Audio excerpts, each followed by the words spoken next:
called The Haven. Is that Craig? Let's see. Just let everybody in. Go ahead and let everyone in.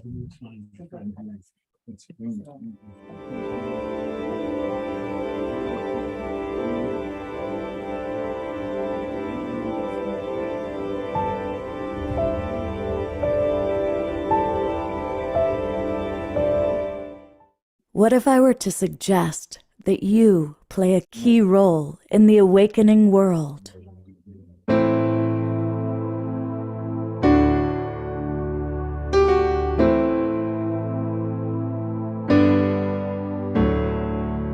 And that you are watching this because you have heard the call.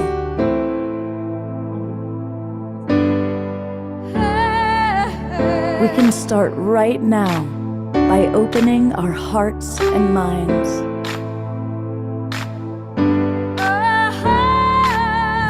Welcome to the awakening world.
Good evening, everybody, and welcome to the Awakening World. It's a very special show. I'm coming to you live from the Haven in Ashland, Oregon, where we are going to have a satsang with the TwinRay and my good friend Johanna Beekman, who's here, and her partner Chad. We're going to also have a beautiful meditation with Deborah Juliet. It's going to be a wonderful, wonderful show coming to you live. I've got a lot that I'm going to be interacting with, getting it all ready still, kind of hosting the Awakening World and hosting this event tonight. So I am going to turn it over to my co-pilot, my co-host, the man who makes all things happen. I'm going to turn it over to beautiful, beloved Omashar. Welcome and namaste, everybody. How lovely to see us all. It's been an awesome day here in Colorado with blue skies and that pretty much every leaf of every tree is gone in the autumn. So looking forward to tonight. And thumbs up if my volume's okay, Bonnie? Yes, and good. And so let's just take a few deep breaths together. And I'm going to play us a song whilst Scott does his three-ring circus act. And yep. And as we come in, if we can mute ourselves, that's good because it unmutes all the time. So anyway,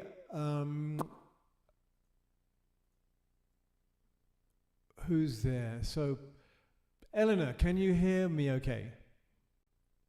Okay, great. Thank you very much. That's all I needed. And here we go. We're going to go into a song, and feel free to breathe and come into your heart and forget everything that's happened in your day, because tonight is a brand new moment, and let's fill it with love, and let's fill it with this thing right here.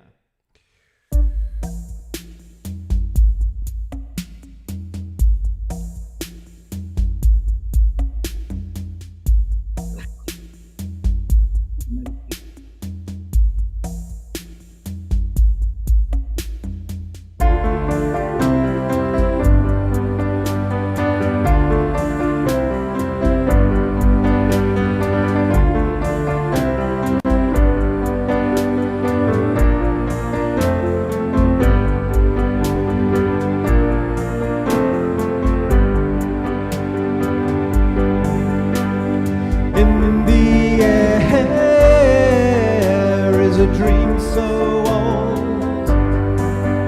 It is born of our longing for a kingdom pure as gold, a kingdom pure as gold. Told by the ancients is a story true of a new world that's birthing in the hearts of me and you, the hearts of me and you.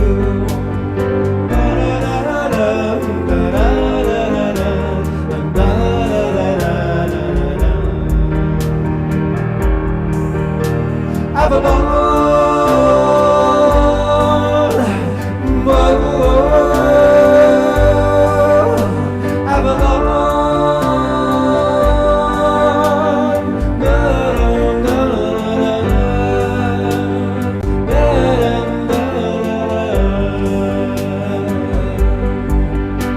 and echoes of Eden and the Holy Grail,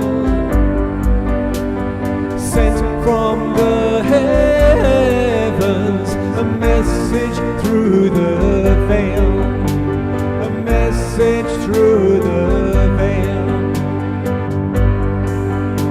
And so come all ye who are cold and lost to a new way of being, and a kingdom pure as gold, a kingdom pure as gold.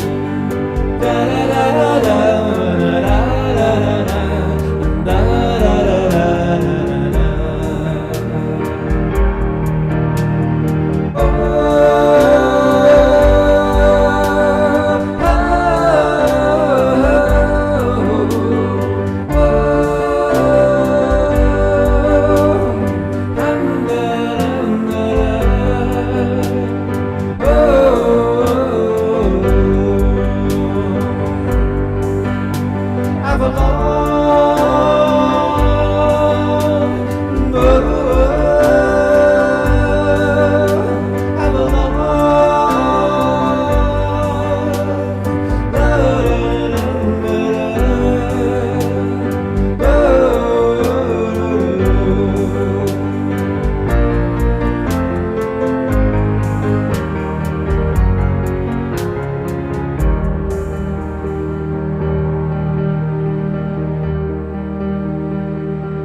Thank you, beautiful, beloved Omashar. Thank you. My pleasure. And we are going to ask Omashar to do another song. Oh, right now? Oh, surprise, surprise, surprise. Surprise, surprise, surprise. All right, I shall continue. This one can be a short one because then we're going to do a little interview with Johanna. Just buzz in and I'll stop it, all right? Oh, you don't have to stop it. You can go ahead and play the full song, and then we'll do our interview with Johanna. So you got actually 3, 4, 5 minutes is fine. 3, 4, 5 minutes. That's A, B, C, D. Cool, man. Here we go. Whatever works for you. Whatever works for you.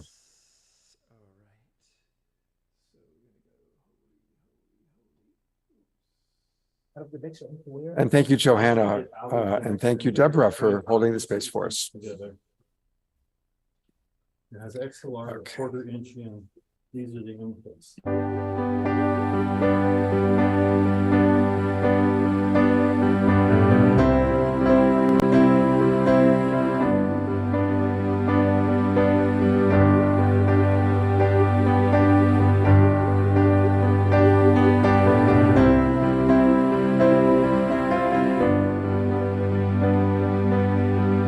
Spirit divine, come to me, feeling love, healing me. Open my heart, allow me to see beauty and love, lives in me. We are holy, holy, holy. We are holy, holy, holy. We are holy, holy, holy. We are holy. We are holy, holy, holy. We are holy, holy, holy. We are holy, holy, holy. We are holy.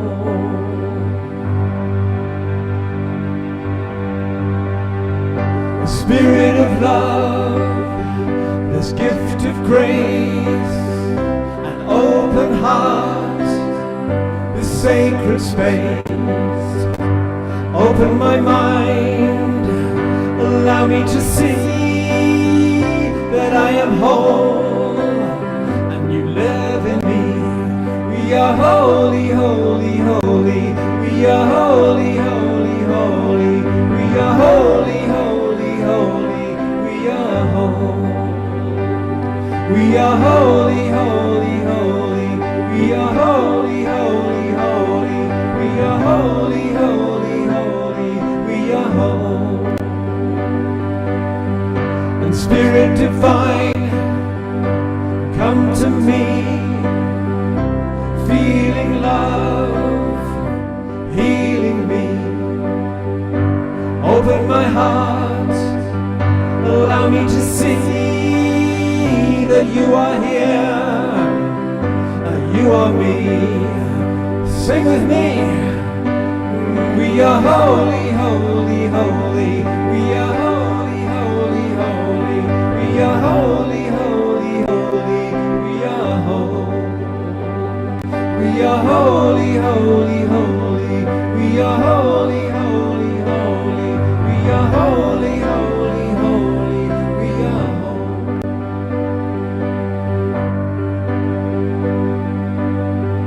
The Spirit of love, this gift of grace, our open hearts, the sacred space.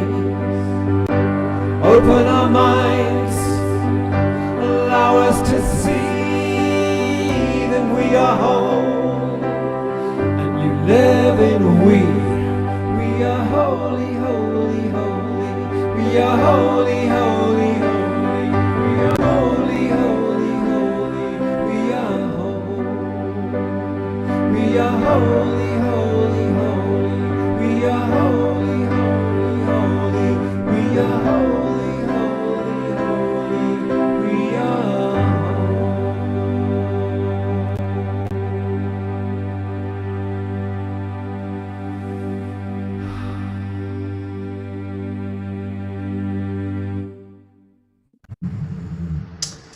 We are holy. Johanna, awesome. Namaste, sweetheart. Welcome. Namaste. It's amazing all the shows that she's done, Omashar, and it's the first time we've actually met in person. I did not even know that. However, we all feel so familiar that, I mean, goodness me, this is not the first road we've walked together. So there it is. Many lifetimes, right? Indeed. How cool. So we So, are holy, holy, holy. so I shall leave and let you two be. But we will get more Omashar a little bit later. Here Yes. she is. Here's Johanna. And of course, you've seen her, our regulars have seen her on the show many, many times. First as a performer, as a co-host, as a producer of her own events. She created that amazing video, Doing Everything with Love. And welcome to Ashland and the Haven. Yay. It's so good to be here. I've been to Ashland many, many times. I have never been to the Haven, but I think I may have had a dream that I knew where the Haven was the other night, because I thought I was driving to the Haven and I had exact like address and everything. It was half a block away. Wow. In my mind, I thought I had been here before. So there's something magical happening here, because I did get very close without an address. And that it is it's a magical time. It's a magical place. Now Yeah. you just co-produced and put together this amazing festival. Yeah. We of course promoted it. I think some of Yeah. our people came. Yeah. Tell us, and for everybody, it's the Bhakti Love Reunion. Yeah. And we did a big show about it 2 years in a row now. Mhm. How did it go? Tell our audience. It was so beautiful. It was really, really incredible. The like-minded humans in this incredible sacred land that's very native inspired, the way that it's cultivated. And our friends Indy Rishi and the Cosmic Labyrinth were working with the owner of the land to restore native species of plants and all of this, propagate more natural ecosystem. And so it's been really amazing to see how this festival, like 2 years ago, we were all wearing masks and can we even go outside? Oh, maybe we could just do it under the stars. No one else is having festivals. And I said, let's just do it. Yeah. And we did it that first year and it was beautiful. And then everything opened up and I'm trying to tour and produce. And so I actually have decided that was my last year producing so that I can be with all of you here and everywhere again. I haven't even gone to the East Coast since the pandemic. I've just been kind of either West Coast touring or online, or I did my Costa Rica retreat last year. I just got to kind of figure out some new things. So I'm excited that I just kind of created some space. The festival was amazing. So many incredible humans. And it really, Jaya Lakshmi was there and she was talking to me about the energy of it. And she was like, this is the Bhakti spirit. And do you know what Bhakti is? Tell her. Bhakti. Bhakti is devotion or selfless service to something greater. And so we were all there in that specific mind frame and holding space for that. And a lot of these longtime devotees that came and sang with us and for this festival were having this experience of like, this is what it would be like if we were in India with our circuit friends from the festival circuit. It was really amazing to see how it really did feel like a reunion, like a family that we have created for the last 2 years. People were giving each other hugs. It's so good to be back. And the local economy, we went to the store and the cashier's like, oh, you're from the Bhakti Love place. That's so great. We have a great influx of people. So it's really amazing to see how that really launched something in the community, and we'll hope that it continues. I won't be in charge anymore. Maybe I'll come back later. And so many of our favorite people were there. Larissa Stowe, Jaya Lakshmi, Donna Delore, Jayu Tall. And Donna's going to be here. She's going to do a gig here in February. Oh, amazing. Right here in the Haven. Amazing. Of We've been course, Jaya talking Lakshmi's about been getting here. her to Oregon. So we'll have to snap her up a little bit further north. Yeah, than get her I'm up here. at. Yeah. Yeah. Her. I mean, when she's up here, just have her come up. Yeah, to we've been New York. talking about next year. So it's good to know that February is the time. February is when she's coming. Yeah, so come up to Oregon, everyone, in February. Go to Ashland, and we'll have Donna here, and then we'll have her in Corvallis and in Portland. It's going to be an amazing. And hopefully it'll be warmer. Warmer by Do you February. think? No, give it until May. That's why I tour a lot. That's why you see me in California, everyone. I don't live there, despite popular belief. And tell us about the community. You're such a community leader, and so many of the people have been on our show.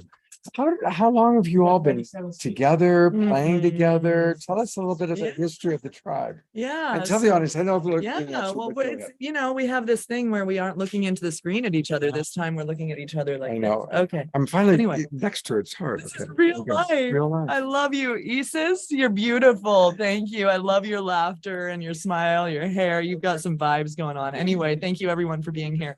We are a community, so it takes a community to know a community, right? And it really is very little separation between us here on the Awakening World and the community and the Bhakti circuit and the yoga circuit. We all, like Scott and I, have for 20 years. You've been staying at that place At Kathleen and Shangri-La. and I've been staying. I mean, this is one of my home away from home. It's a space in Topanga where I had a wedding ceremony there, for heaven's sakes. I'm just the next generation, I guess. You're the Old next enough. generation. That's true. So we're about to have a birthday party there in Topanga. But, it's been interesting, actually. For me, it's been about 10 years in this circuit. I was a musician before that. I did a lot of different kinds of touring, and a whole other life rebirth situation happened, as happens to all of us many times. Usually for me, every 7 years.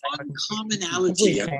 I'm on the verge of a new one. But anyway, so it's been really amazing because this circuit circuit has been going on for years. I jumped onto it about 10 years ago and was welcomed with open arms by all of these beautiful, incredible humans who I really looked up to, like Jaya Lakshmi. Her song "This Is the Day" just took me into this new path in a way that I can't even explain. I was going through some, trauma healing, as we do as humans, and some rewiring, and all the things that I thought were there were no longer there, as happens. I call them like a Kali moment, when the Kali Yuga, it's like suddenly everything disappears. And I'm at the Oregon Country Fair, and there's Jaya Lakshmi singing "This Is the Day," and the tears come. And her song, I don't know if the audience has heard it, but it says, "This is the day when I throw it all away into the fire of the all-loving one. Now I have just what I need to be who I really am," right? No, to feel who I really am. And so it was that moment that I decided it was time for me to throw it all away. I had quit being a musician, become a yoga teacher, and then I got back to the chant with the music. And so I sold my house in Portland, Oregon, bought an RV, went on the endless kirtan tour, and then everyone met me from east to west coast because I was driving around. "Hey, Hans Christian, I'm coming through Midwest. Can we produce some music?" Or, Ragini. Everyone lives to different places. So I kind of created my own festival tour just with me.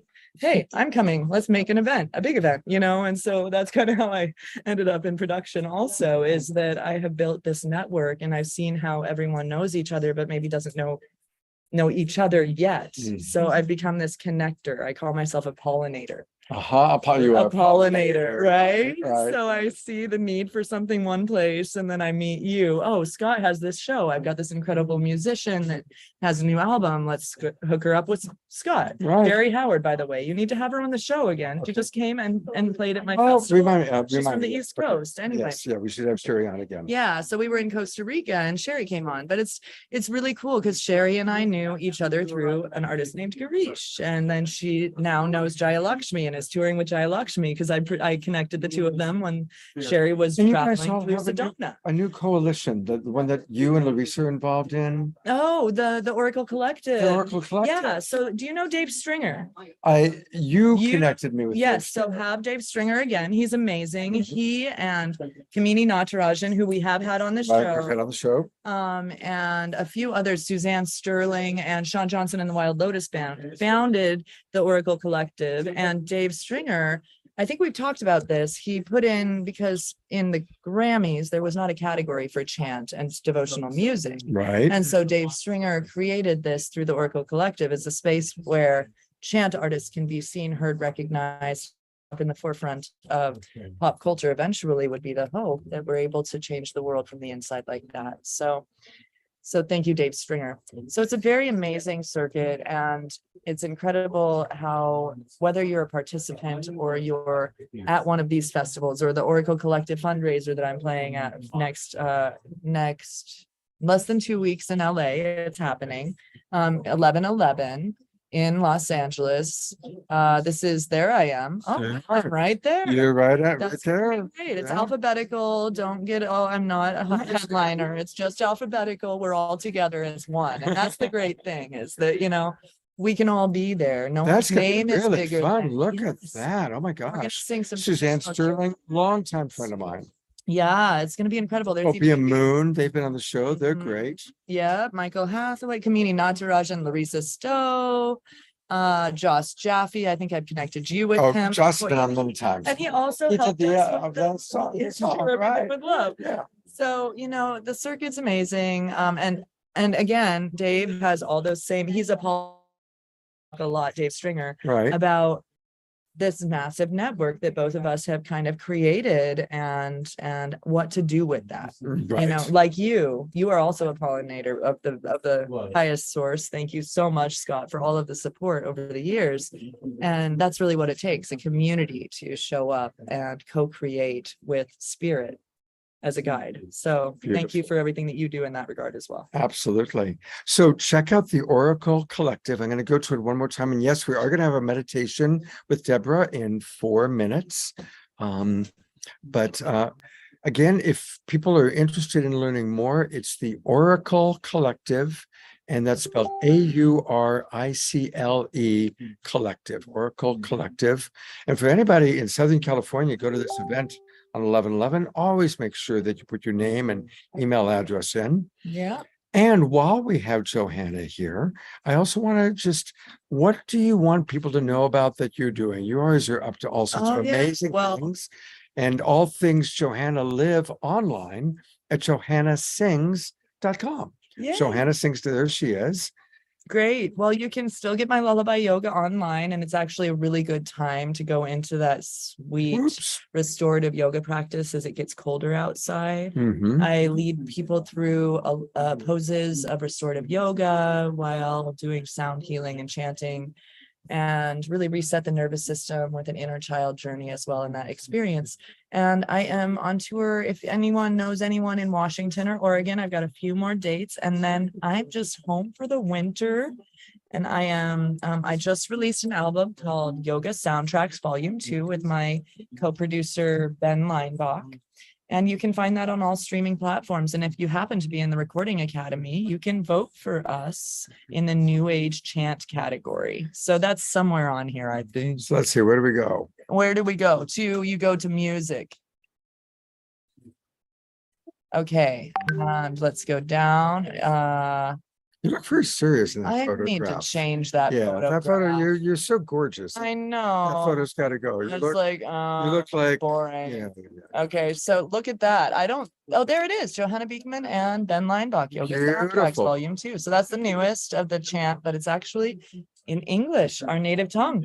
Oh. Every single song, but it's Rumi poems and reminders of that essence of who we are. Mm. So enjoy. And you that. know, I love that amazing video you put together. Where do we find that Mantra here? Sangha Health and Where do we Healing. find it? Let's see. We go to YouTube. No, it's got to be on here somewhere. Her mantra sangha, and I've played it, I think 3 times on the show over the years. It's so good. There it is. There it There it is. is. Mantra Sangha official music video. You guys, this is such an amazing video she put together with people from all over the world dancing, performing. You have what, 13 musicians? I think 24 Bhakti 24 artists. Bhakti artists Yeah, and on then I this have to album. stop inviting people. But yeah, so it's a fundraiser for Matrada Nepal Foundation. If you ever come to one of my concerts, everything in my shop, also a portion of it goes to help that incredible organization that helps with the education and survival of children in Nepal's education. So Mantra Sangha on YouTube, and Johanna Beekman, all things Johanna is at Johanna Sings, and she's going to be singing all night long, well, kind of, live. So we're going to go to our meditation, and send we your will- friends in Ashland, Oregon over here tomorrow night, for big concert with Johanna. So of course I'll be hosting it. It will not be online. It's so you got to come to Ashland. Get on a plane and we'll see you soon. Yep. And I'll see you in a little bit. I look forward to it. Thanks, Scott. All right. Love you. Love you too. Real Deborah, life hugs. We're going to go to you.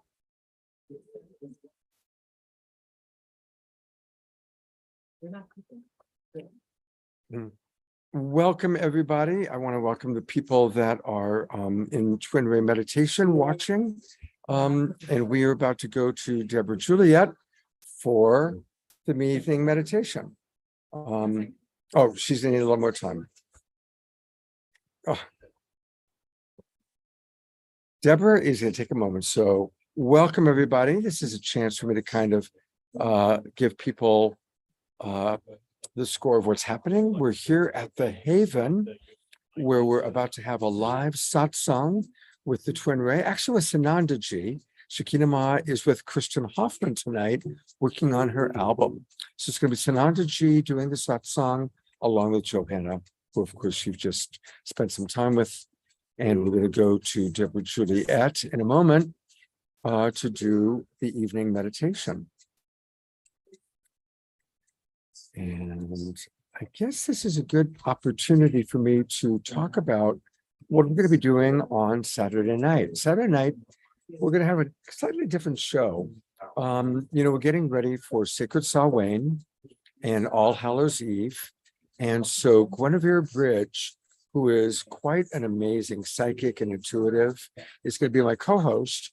We are going to look at segments from previous All Hallows Eve shows that we've done. We've done 3 in the past. And we're also going to honor Michael Tamura, who passed away. Some of you might remember Michael. He's been on the show a few times. Beautiful man. And he passed away yesterday. And so we're going to do a very special appreciation for Michael tomorrow. So that's going to be on this Saturday night. And if any of you wear costumes, we will spotlight you. We'll spend a little time with the people on costume. Deborah, are you about ready? Okay. I am going to Yes. shift over. There's Deborah. Namaste, everybody. Can you hear me all right? Is the If sound people could good? just try to, if we could ask people to be quiet up here and ask people down, please. Thank you so much. And everybody can hear me on the show all right? Yes, we hear you. Wonderful. Everybody in this room can hear me all right? Wonderful. Thank you so much. Okay, well then let's start. Let's try and go inward. And be very, very silent.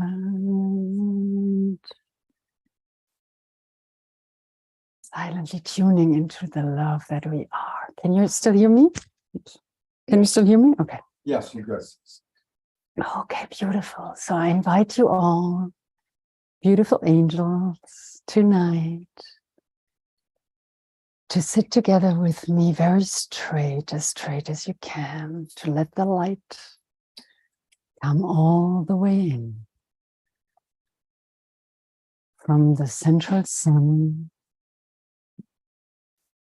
through our crown chakra all the way down, heart chakra, to the root chakra, connecting with the center point of Mother Gaia. And I invite you now to take a deep breath in all the way into our belly, getting in all the love, the joy, the oxygen, everything that feeds us. Holding it to let the magic in our body swirl and dance around in every cell of our body. Let the light do the magic, and we deeply breathe out everything that we don't need and we don't want tonight. Let go. We let go of the day, yes. And we deeply breathe in all the sunshine, the love, the light, the pure essence of who we truly are. Let it do the magic everywhere. And we hold the breath. And now we deeply let go. Let go, let go, let go. Beautiful. And let us together now feel deep into our heart. Let us feel that ray of light coming all the way back up like a water fountain into our heart. And let this water fountain in the heart overflow and purify the heart and send out infinite amount of love everywhere. Beautiful. Let us feel that love melting. Okay, melting. The online audience here should fine. It's the live audience. Okay, sorry. Melt, so the love melting into each other's love, so that we really feel the infinite unity that we are. Nobody's left out. We are all one. Always, always now. Always love and always God. And I invite all of us now to stop being the servants of our thoughts. Because God really speaks in silence to us. So I invite us all to gently and kindly send those beautiful thoughts that have served us many times all the way back to the center of the universe where they came from. And I invite us all to now serve the divine in that full silence.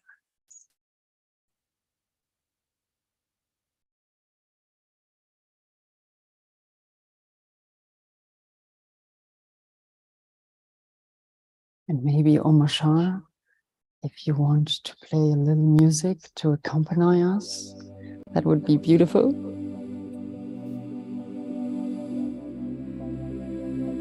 Yes, thank you so much.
deeply invite you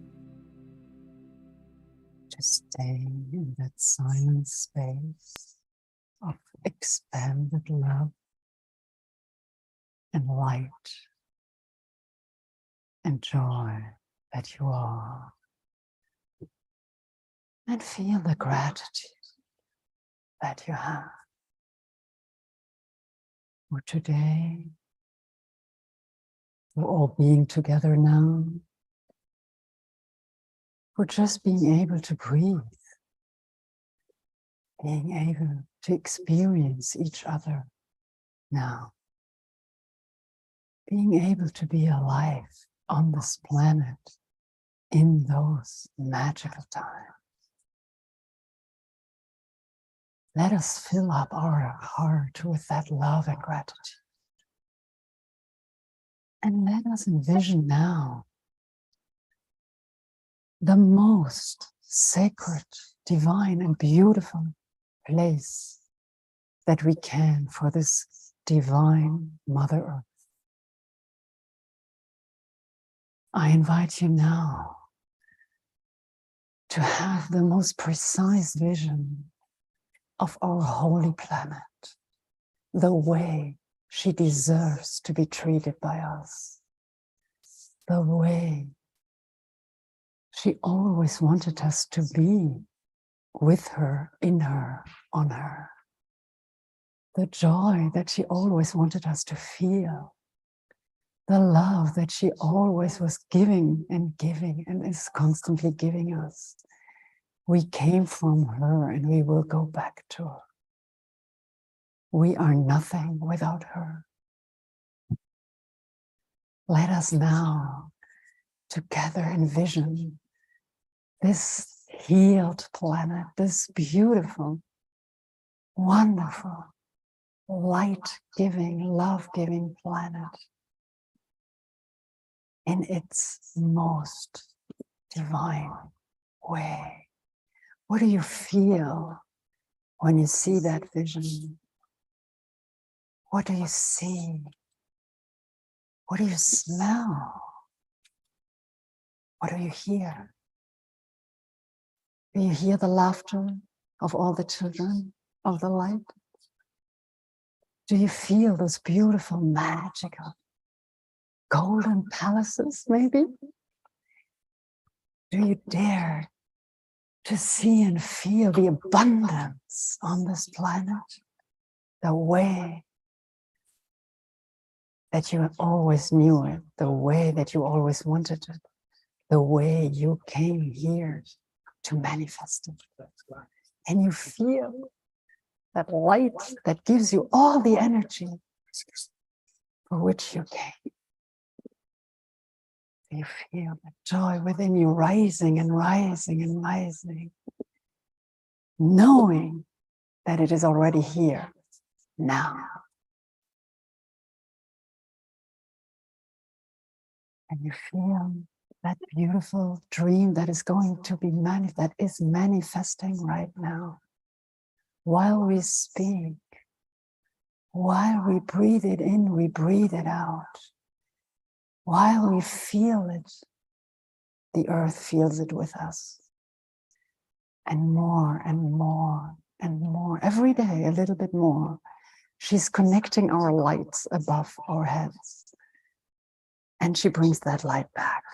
Every time we are in tune, our rays of light are connecting with her heart and with the heart of the universe. And the great lights are shining even brighter, feeding her back. Every signal of love is feeding her, and she gives it back 1,000-fold. Wonderful, I can feel that love of yours. And Mother Earth is so grateful, so grateful. She says, thank you. And she gives it all back. Live the life that is your birthright.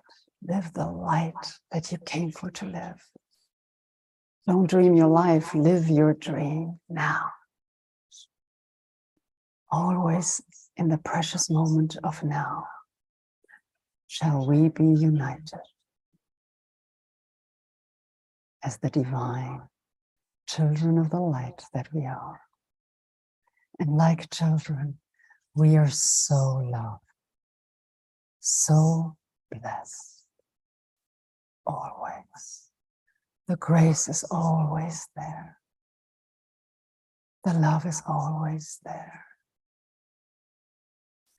Feel how loved you are, always, always. Children of the light. You are such powerful, beautiful manifestors. And Mother Earth gave you everything for you to live your dream and make your dream come true.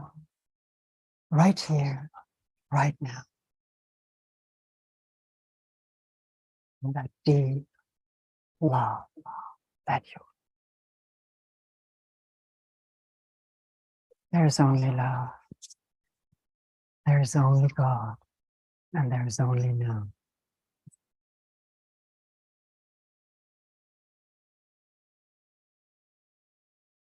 Thank you so much, Deborah. Thank you very, very much.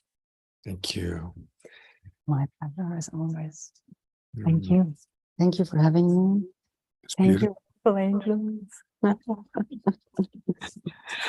We're going to get ready to do the satsang. I need to make a couple of announcements.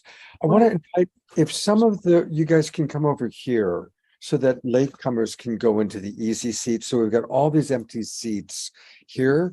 So as many of you can come on over to this side of the room, that would be awesome. And while we're doing that, I'm going to have a little something special for our online audience. Maggie is here. Hello. And you've seen Maggie on the show. She's led a KES healing for us. She's played music. I saw her play music at the last satsang that we did. And she's got something really cool to share about a new free offering from the TwinRay. So Maggie, tell us a little bit about it. Okay, beautiful. Thank you, Scott. And yeah, we just wanted to share that we launched today a free course called Soul Intelligence. And it's all about, Scott's going to pull up the landing page. So the soul's journey, lessons, karma, and liberation. And it's a beautiful course that is now a gift and it is for free. And so we just wanted to take a moment to invite everyone to this course. And there's some really valuable information on it, whether you've been on the path for a long time or are new to the path. It's a really great place to start or join in on. And so we'll put the link in the chat. And then for those of you watching the replay, the link's going to be the one I sent you. So the other one. All right. Can they find it if they go to twinray.com? You could find it on right now Facebook, Instagram, and then also our TikTok. It is going to be the main link on all of those channels. And then if you join the email list, you'll be emailed it. Great. Yeah. So that's going to be really, really cool. So a free offering. Thank you, Maggie. She's taking good care of Jasmine Bear, by the way. Jazzy Bear Yeah. so much. And you can see our Haven family that's arriving. TwinRay community coming in. And we are going to go to Omashar for one more song online. And then we're going to turn over to Johanna. Because Johanna sings. But right now, Omashar is going to give us one more song tonight. Take it away, brother.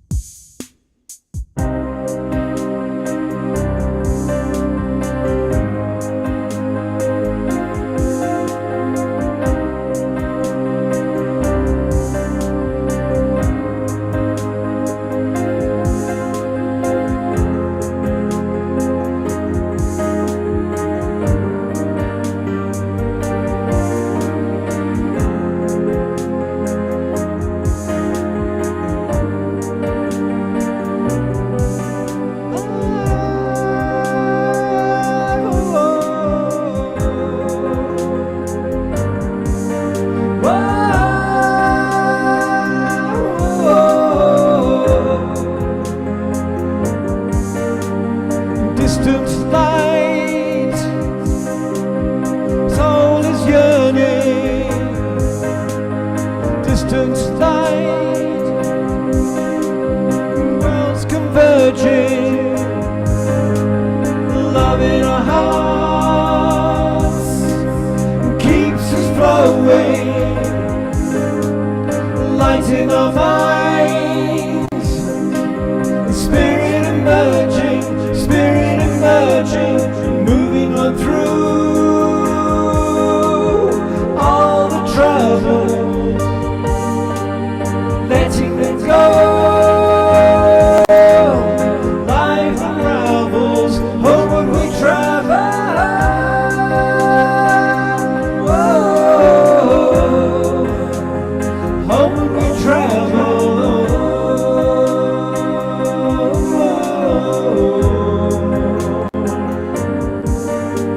And we're not alone on this blue-green planet. Angels are here to assist us, and seeds that we sow growing within us, hands that we hold. We're here to serve, we're here to serve, and moving on through all the troubles, letting them go. Life unravels, homeward we travel.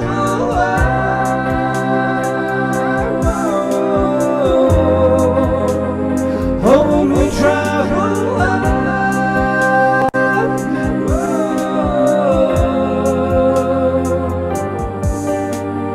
Distant light, soul is yearning. Distant light, worlds converging, love in our hearts keeps us flowing, light in our minds, spirit emerging, and moving on through all the troubles, letting them go. Life unravels, homeward we travel.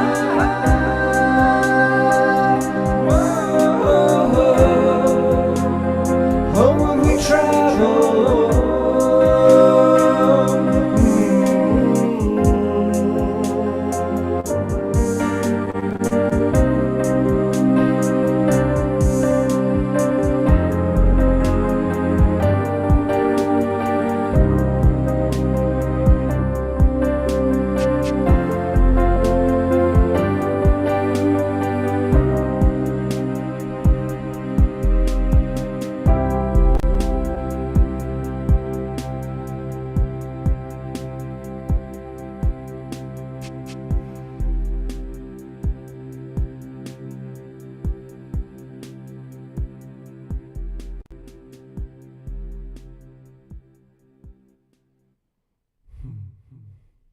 Thank you so much, beautiful beloved brother Omashar, for 3 songs tonight.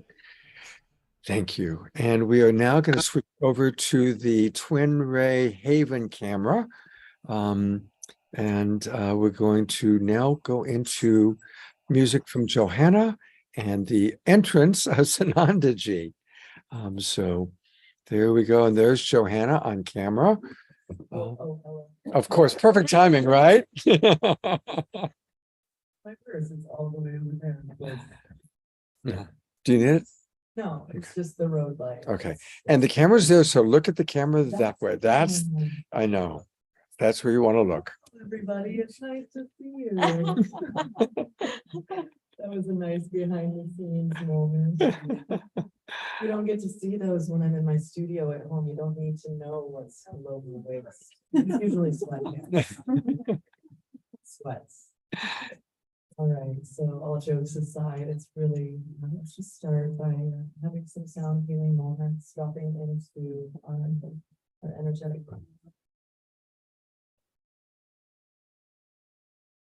That's sweet.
We're going to be with you all.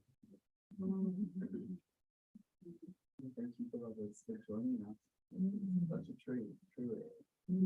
It's an honor to share this space and just co-create together.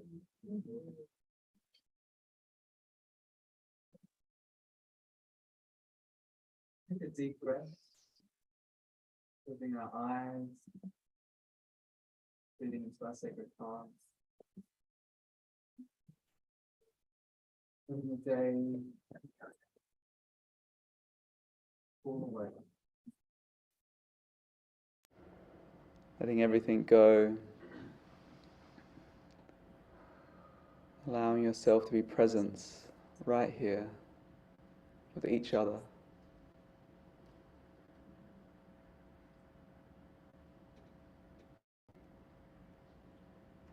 As we breathe this collective breath, we are reminded in the inherent oneness that is within us and around us.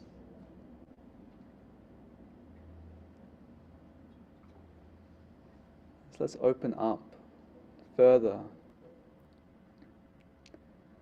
to any magic that wants to come through, any healings, any opportunities for manifestation, any aspects of life that need self-correction, any intentions that you may have in your heart, or for a member, for the world collectively. May we collectively seed peace in this moment as the world needs this, most importantly. To unify this collective field, and we co-create this journey together.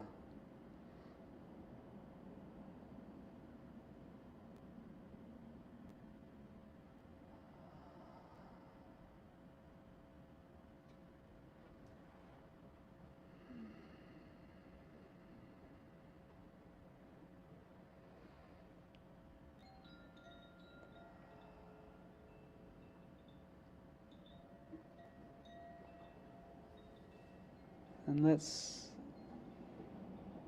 collectively chant, setting up the fields.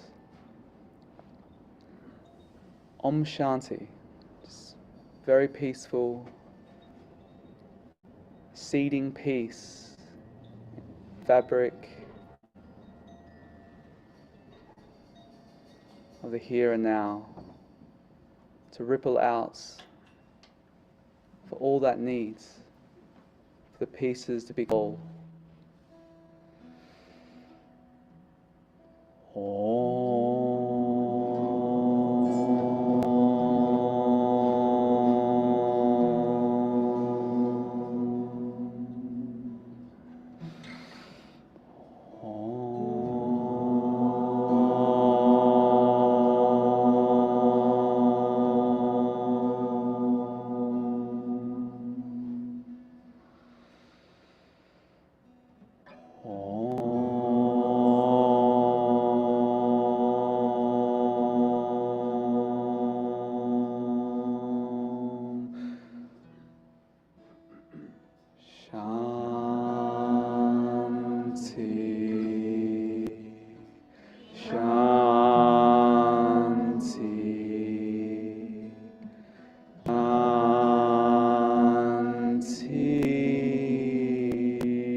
We invoke into this space.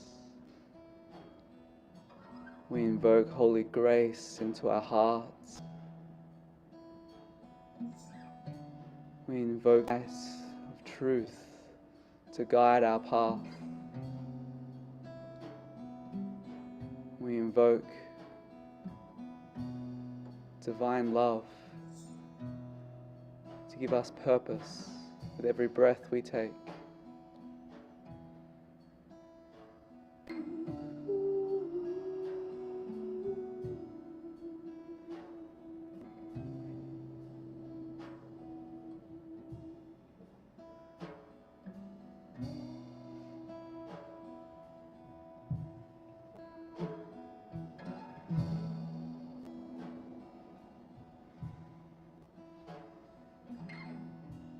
Breathing deeper.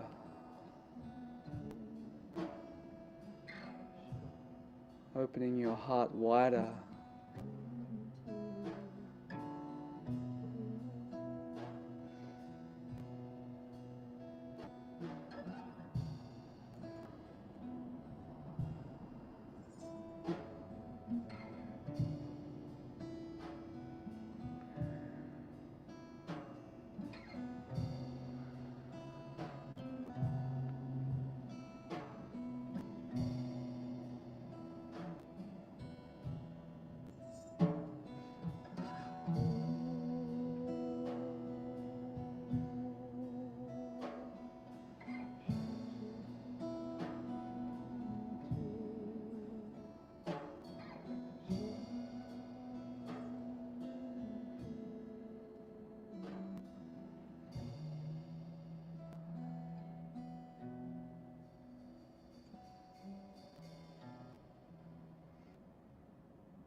I'd love to pass it into the sonic alchemy.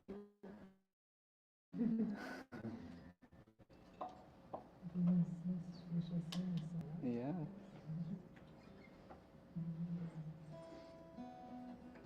We could all start Om Shanti together. We could sing, if it's part of your practice, Asatoma Sadgamaya, Tamasoma Jyotirgamaya, Churma Amritam Gamaya. Now, if that sounded like a handful or a mouthful, you can just sing Om Shanti the whole time. And then there are three. You can't hear me. Okay. Can you hear me now? No. Is that speaker over there doing anything? The one right there?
Who feels different? Take note how you feel. And breathe into that, expand that. Send that out intentionally. Just simply chanting and taking this moment to chant collectively, offering an act of devotion, of meditation, of prayer, of intention. It goes a long way. And so tonight, I want to keep this very fluid,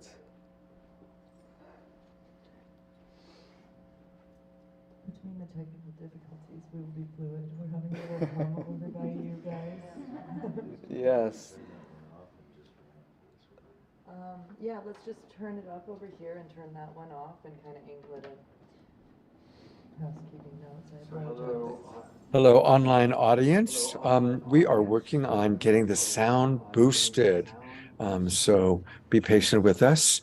This might be a good moment for you to introduce briefly, Carol. Yeah?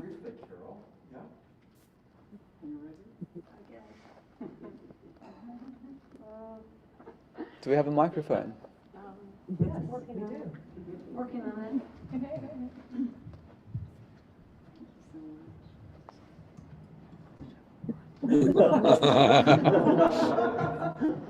The unbinding of the karmic knots. Is it Mercury retrograde?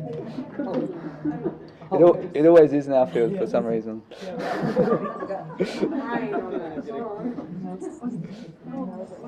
No, I started singing that song and it just made me cry. I'm Craig.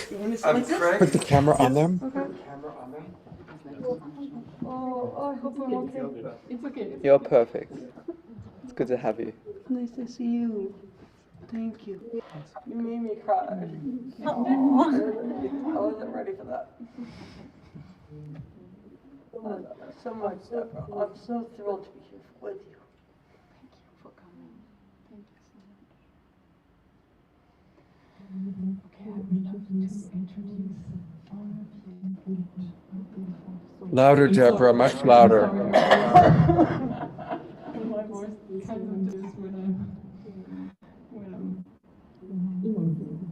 emotional. So yeah, one of probably the most important moments of my life was when our beloved Mother Mama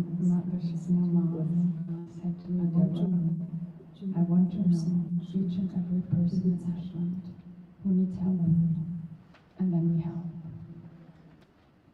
And that day, I put on my jeans, my t-shirt, and went to our Lithia Parks. And the first angel I met, someone we many of us already know very well. And so our beautiful Carol is taking care in the name of Peace House. In the name of Peace House. So I think peace. Perfect name, perfect time and space to think of peace. And she has been an angel for Ashland for the last more than 30 years. Feeding homeless, taking care really of every soul, more or less here. And I would love you to tell us more. We are every Tuesday all coming together and helping our beloved Karen to feed all the homeless, and she might need a little bit more help. That's why we're here. That's why we're here. Yeah. And for me, it's really my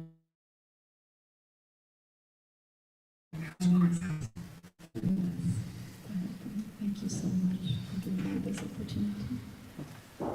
So, here you go. So okay. Wow. I'm glad we got to listen to a song before that. Sing a little bit, even though I can't sing as high as I used to. Oh, I see you. I see you. I see you. I see you. I see you. I see you. I see you. I will never not see you, Donna.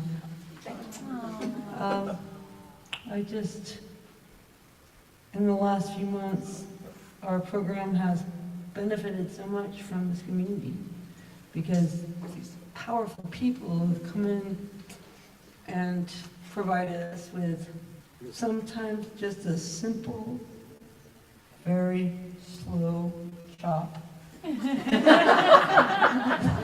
Very present. Sometimes highly productive production. And it's been so wonderful to feel the connectivity for the love that's been brought into the kitchen, where I didn't experience it before. So everyone here is always invited to come, both for the food prep, produce sorting, different roles that people might play, but also just the support has been already so impressive and wonderful. And I actually don't know what I would do without it right now.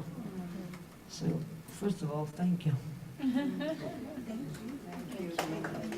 don't know why I was so nervous to come. I was so nervous to come. I was like, I don't have no fucking white pants.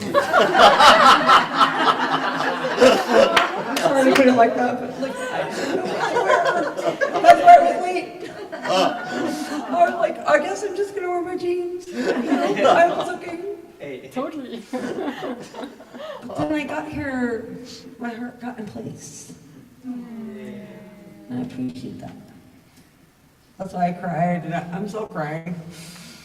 That's like one of those things the Dyer family does, I guess. But Peace House needs you. Peace House is an organization, it's 4 years old. It has lots of things about it. Our group does the meal, plus we also, you know, we send books to prisoners. So that's another project we do. The other projects we do is we help people communicate like in a nonviolent communication method for issues around peace and justice. So that's kind of our gig. But it's a little more than that, but that's kind of like the basic summary. Our work on the food is really just like, let's feed people. It's not really anything more or less than that. We just want to feed hungry people. And it turns out there's a lot more hungry people than even come to our meals. I didn't realize you were going to be. So it's really fun to do that. Yesterday I had an experience with disgruntled Dave, I call him, who's in a chair. He's got his chihuahua, he's in his electric wheelchair, and he couldn't figure out how to get enough food for himself and the next day, which he survives through in the method. So I went through the line, I just got him a special plate, okay? And when I was delivering it to him, and I knew I was upsetting the person that was picking up our compost, and I was late getting back to the kitchen, and it was kind of stressful. But I was like, wait a minute, this is my mission. This is what I'm doing, I'm helping disgruntled Dave. Where I was just like, well, can I help you? And that thing, and he's like using all his accessible limbs, and he's got his dog, and he's trying to figure it out. Luckily, it wasn't raining, but next week it's gonna rain. And so, as far as an ask, we don't have a place to go inside. The city of Ashland just turned us down. Even though the Boy Scouts use Pioneer Hall, we're not allowed to use it. It's official. We're not officially not allowed to use that public space. I don't know what we're gonna do. Maybe we need to set up big circus tents or figure out some sort of quasi-indoor area, but a lot of the people we serve are not, I don't know, these are people, like these are, many of the people that we serve live inside. Many of them are seniors, many of them have disabilities. We have children, many more than 10 under 16-year-old kids eat our food. For this teeny little town, that's a lot. So I guess if I was going to make an ask, which is what you're trying to let me know about, I need help. I don't know what to do. We're not trying to create disruption in neighborhoods or anything like this. We need to feed these people. And I love that there's more than 5 people that I recognize from the kitchen right now because they know what we put into it. And we got the fruit salad, and we got the lettuce salad, and we got the meat sections for some of those people who like to eat that. And, so thank you so much for having me. I mean, what I need is just a continuance of what you're already giving. Maybe we could try to figure out a way to step it up, to support a safe inside venue for people to be able to eat. One thing I realized from Disgruntled Dave is that he gets all his food for the whole week at our meal. That's when I finally spent half an hour with him, I realized this is his food. This is his food. So he's a really nice dude. And I hope that we can, when we're sharing this love that's universal, we can make it local. And just keep in mind our power as individuals and as a community to support people that are actually in need right amid our lives, right in our midst. And I just also want to thank Deborah because she's damn cool. I'm not the best at communicating in these certain ways, but I will say that I just am so open to all these teachings, and I feel that the way that it's come into my kitchen is nothing but love. And I appreciate already so much that you've given. Deborah and Donna, everyone here that I can see that comes to the kitchen. And so my last thing is just to say thank you.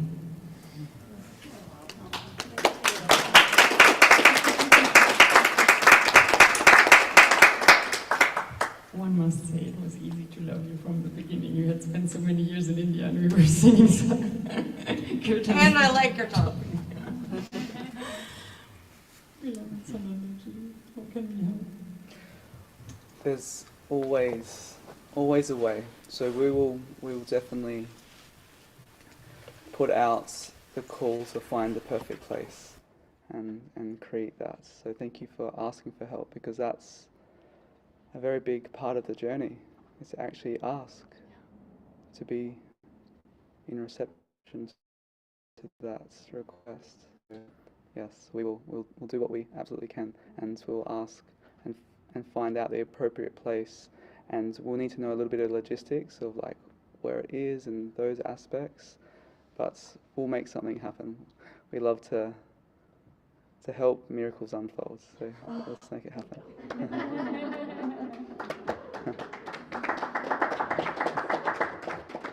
Thank you. I think it would be good to go into a song. Oh God, I got set up. Do a little show. Going.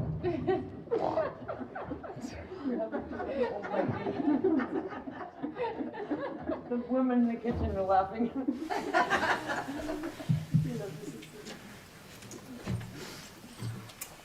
It's important to just mention as well, it's when someone is full and they have food in their stomach, it's something that you can obviously help them receive when they're fed, it's hard to receive any type of spiritual nutrition if you don't have the physical nutrition as well. And so you said that all you do is feed people, and that's all you want to do is feed people. That's exactly all we want to do as well. Maybe just a different type of food. Exactly. That's all we're really here to do, is to feed the soul. Yeah. Scott, is that what you're doing too? That's what we're all doing. Amen. That's what we're all doing. Amen. It takes a village, right? I love this. And I am going to sing that I've been traveling for a long time, and there are like-minded humans everywhere. And there are people who believe exactly what we're doing, and we're doing it, so.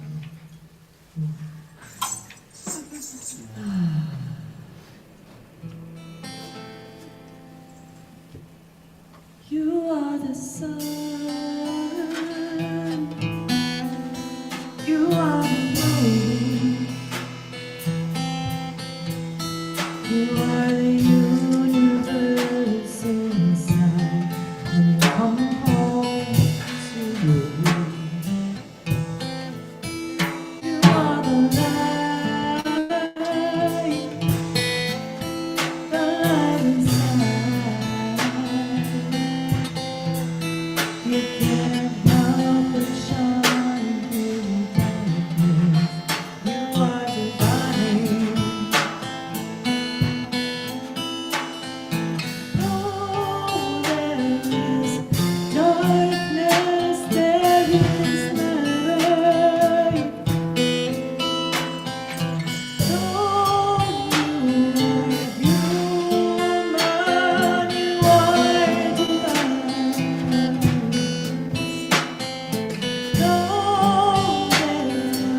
shadows inside. Every breath you breathe in life.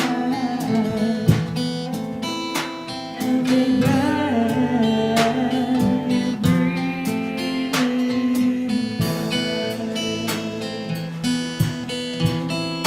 Every breath you breathe in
That's a chant to the breath. You might inhale for your count of 4.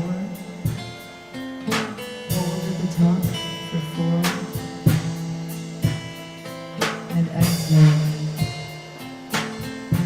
for 6. Hold at the bottom for 4. Repeat.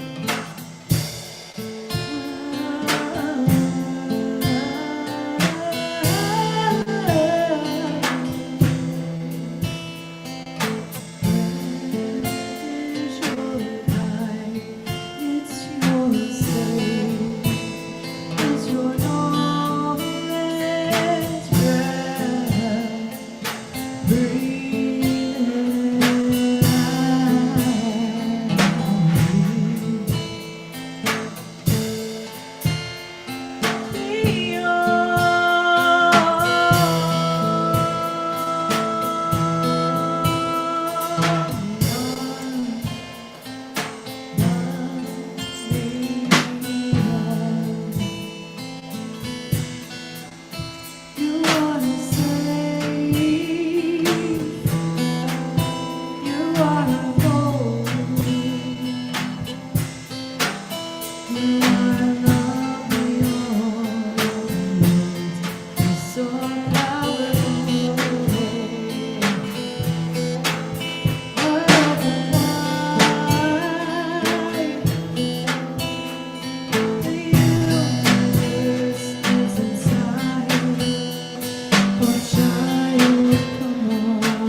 We have some questions. Yay! Beautiful, thank you. I bet you have some answers. Hope so.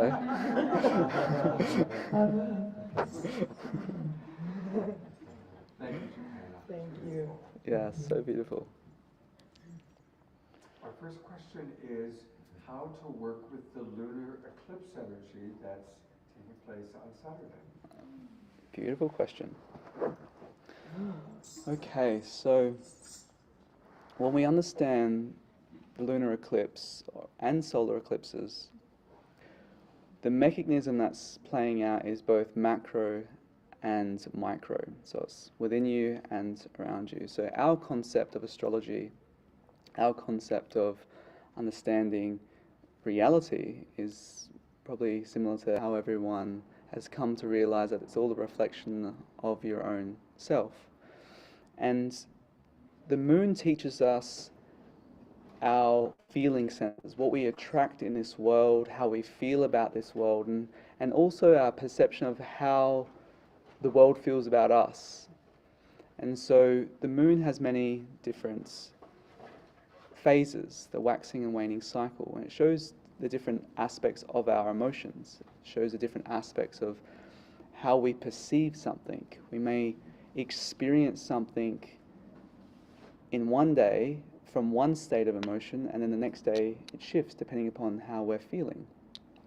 Just as a relationship goes through many different phases and cycles. And so the moon reflects, it's not just the aspect of our emotional body, it's the aspect of our attractions, of what we're attracting into our life, what we're shedding, what we're cleansing out of our life.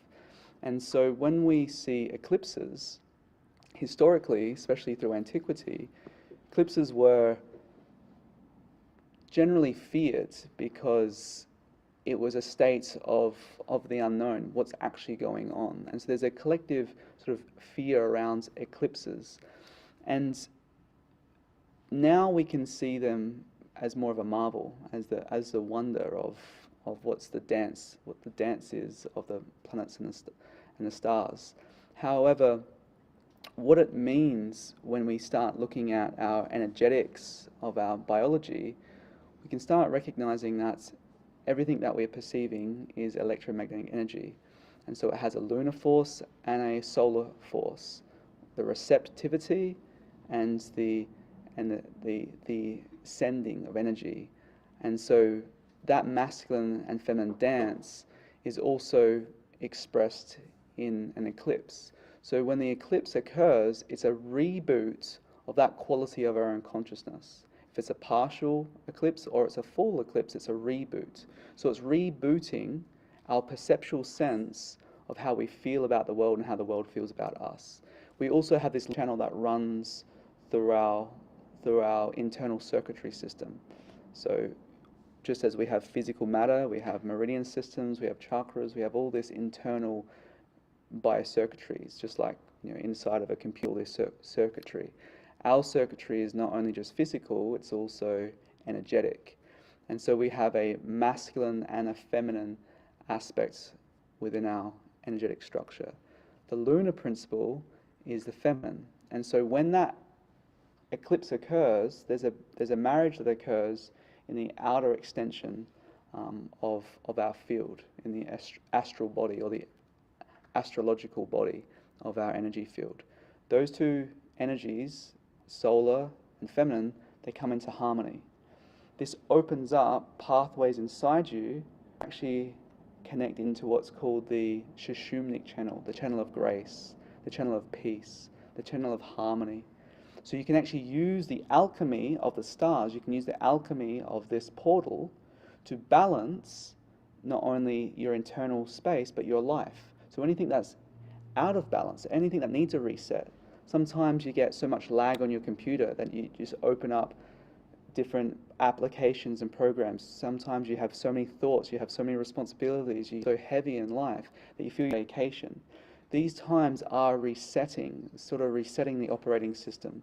And so every time we have a lunar or a solar eclipse, solar is a little bit different, but a lunar eclipse is speaking about what you need to reset in your own operating system in your life. And so you use that to then basically bring that aspect into your life and many aspects that may need harmony and balance. So we've gone from an external into an internal perception of eclipse. I hope that answers your question. Not sure if it does, but I hope it does. Dorina Joy from Ecuador has a question. She says, thank you for this evening. What are the most important and even radical actions and solutions we can collectively bring and engage in, beside prayer and meditation, to help bring lasting peace where it is needed most in the world? Beautiful question. Well, there's really a full spectrum of ways in which we can support. And first we have to, of course, come to that state of being to know how important it is to support others. How that when we see that there's no division between us or other, there is no such thing as other. And so when we come from that space, then the solutions can easily be found. But it doesn't have to be something grandiose. It can be something simple as feeding anyone in need in the supermarket, paying forward for the support. When we talk about a grand scale, we need to unify. We need to unify and come together with a collective purpose that can actually do good. And it's how we do it is that's most important.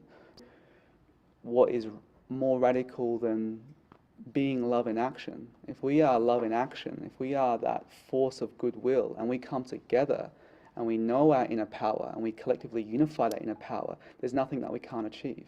It's only when we come together. The reason why there's so much distortion in this collective play, because the separation that one feels internally and the separation that is exemplified externally. If we come together, no matter what our differences are, and we come together and we can unify and we can find solutions where we are willing to find solutions, and we just ask, what are the needs? That's really what has to happen, is what are those needs? Whether we're helping one person or an entire nation, what are the needs of these people? And when we understand the needs, then we can show up together. So first we have to do the inner work. But sometimes when you show up, you're doing the inner work simultaneously. You're using that as an opportunity to do that consistent inner work by recognizing yourself and the other. And when we do that and we show up in that way, then there's more humility, there's more compassion, there's more grace that opens up when you stop focusing on the I. The most powerful work you can do is be selfless and be empty in that selfless action and seek no reward for what you're doing. It happens, and then something greater opens up. You open yourself up to something greater, and that is the land of all solutions.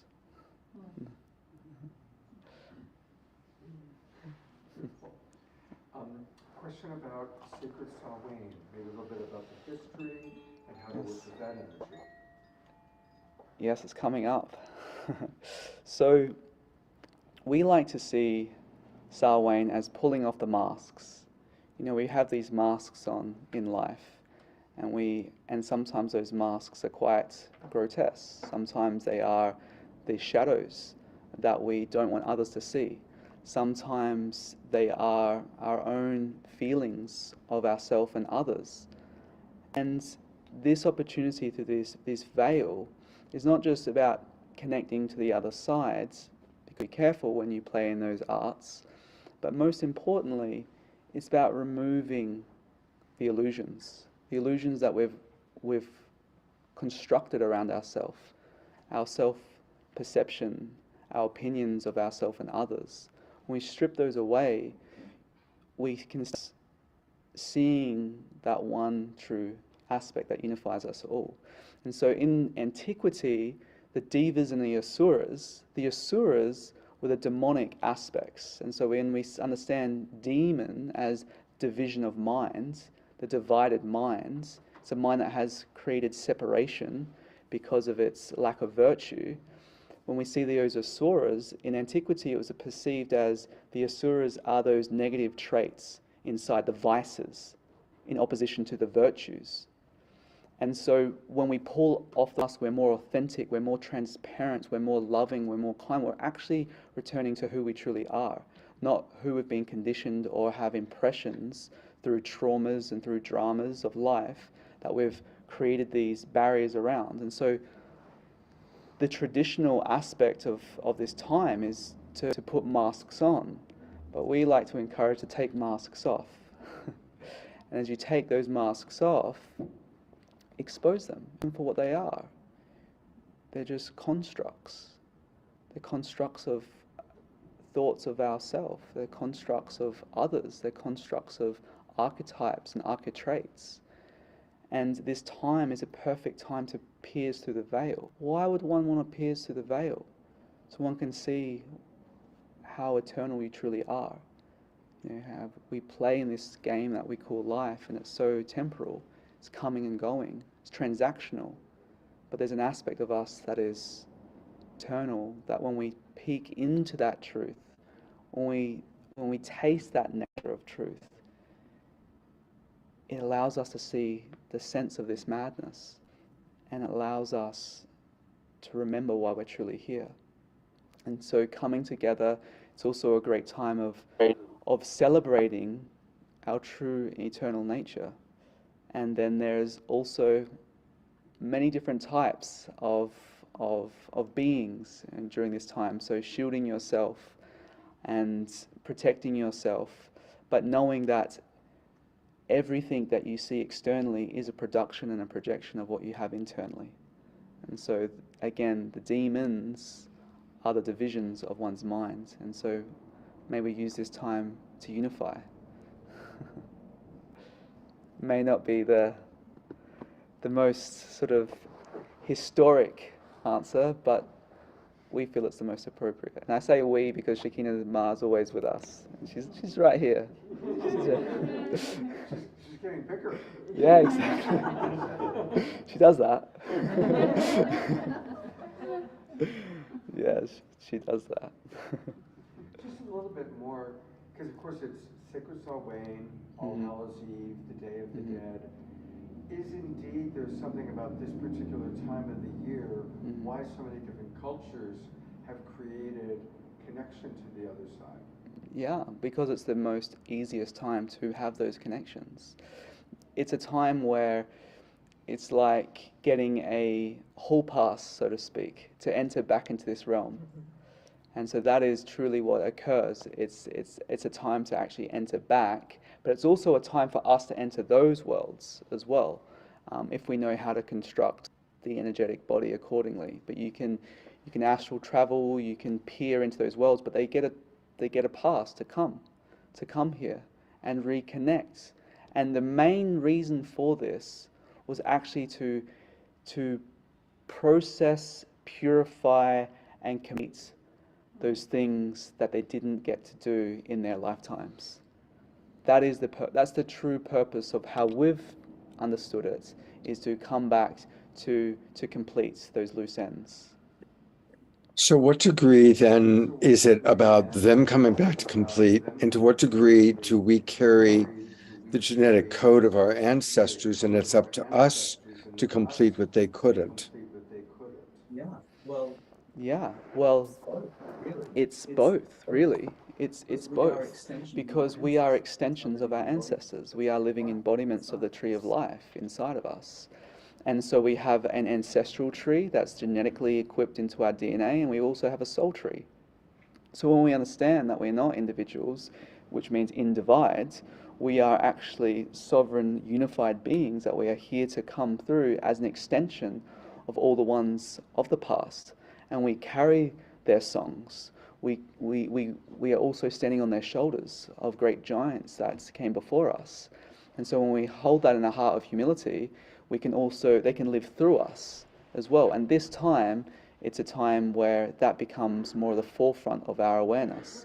And to heal and to make any aspects that are preventing us from realizing the unity that we all truly are and that we live in. And every family line reconnects to the same source. So our focus is always bettering your genetics, bettering your inherent program scripts, basically, by realizing who you truly are, and helping the ancestors also remember who they are. And so sometimes they need to come back, they connect for those very reminders, and sometimes they provide those reminders for ones in their family that they don't know. Because when you're in the spirit world, a lifetime here is like a long weekend. That's what many don't realize. Our life, whether we live 80, 90, 100 years, or we crack the code of immortality and we live long we choose, but it's basically a long weekend here. And so in spirit world, there's no time really. And this is a moment where there's a portal that opens up for this opportunity. Last question, and then I'd love to open it up to our guests in person. Yeah. When Shakina and I, in a previous conversation with me, talked about some of the things we have to be careful with during this time of year. Yes. So when we open up the field and when we play in certain holy times, holy nights and holy days, there can be dimensional doors that open up, and there can be certain energies that are invited that are seeking the light. And again, it's about being mindful of all of it. There's also an inverse to this universe. And so there's also the underworld as the higher worlds. So when we understand that, but we don't fear that, it's not to fear that, it's just to put it into perspective. There's just an infinite array of different realms and realities or lokas. And when we understand that and we're playing in these portals, it's important to protect yourself so you don't bring on anything that's unnecessary in your life. And so for us, we always mention, I'm sure everyone knows this by now, is to protect yourself. And protect yourself simple with some simple salt. For example, crystallized light is what salt is. And use that, you can create fields, you can create circles. You can use sage, a simple sage. You can just play beautiful high vibrational music that we're listening to tonight, and as well that rises the frequency and purifies the density. And you can put essential oils on, you can play with it. But what you want to do is invite whatever that shadow is, if it's willing, to become whole again. So it's the protection's also for them, because you're so light, you're going to like evaporate them. So sometimes it's not so much like, oh, I need protection from this darkness. It's like sometimes the darkness wants to stay dark, and because it wants to live in that expression. So, you know, inviting it to actually become whole and unify into a higher expression is also some noble work. But that's called shadow diving or light diving. And sometimes we like to keep it on the surface level of all things are rosy and a color spectrum. And in truth, we have to understand the absolute as all of it and not just a part of it. And each aspect during this time, even if they're scared of becoming whole, sometimes that's really the purpose for that encounter. Yeah. Do we have any questions from our live audience? Or should we go into a song and then go back to questions? Some sonic alchemy. Actually, that was inspired by something you just said. So. Beautiful. What did I just say? Well, you were talking about ancestral DNA and this work that we have, and how the veil between the worlds is thin at this time. In my, I don't know if you said it in those words, but the travel is available at that time. And I've had a lot of people cross over recently, and I just released an album, and this song through in reverence for all those who are with us and elsewhere and have taught us to love better on this plane. So it's called Love Lives. Aquapo. Yeah, it seems appropriate while we think of the rest of the things that we would like to know from this beautiful soul. That was very, very beautiful. Inspiration. So we'll sing together if we would like. Love, light, always. Love knows love. Love lives in all ways. Love grows love. Always.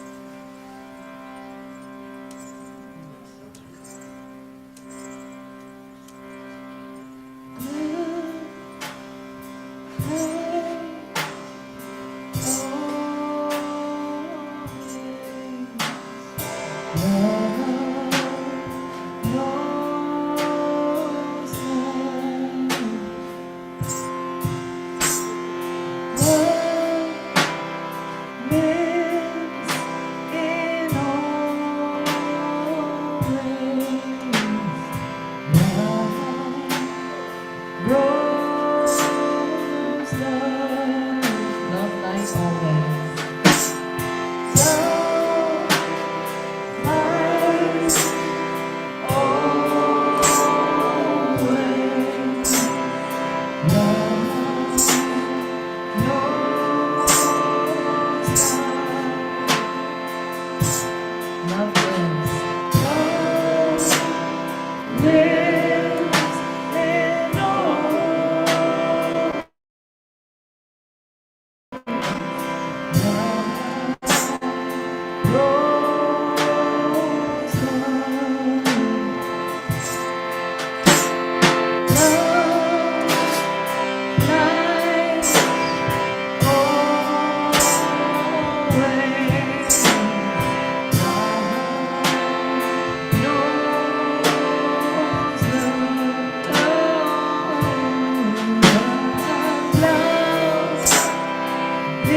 From love grows love. How beautiful. You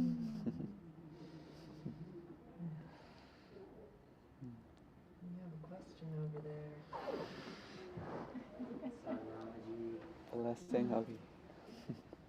What is the prophecy of the Essenes? Oh. Which one?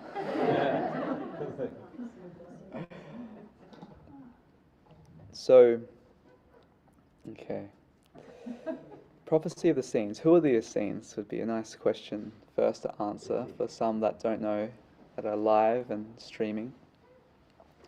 So the Essenes translates as the children of light, the essence of life, essence of lights, children of light, God's light. And the Essenes, everyone in this field will know the Essenes, and most will as well that are tuning in. And the Essenes lived a very, very sacred life. The main prophecy was to prepare the community for the Messiah that was coming in that epoch. But it wasn't just one being, it was the entire community. It's perceived as one being that came through a very specific portal, a very specific astrological alignments, and the Christ configuration was embedded into that very incarnation.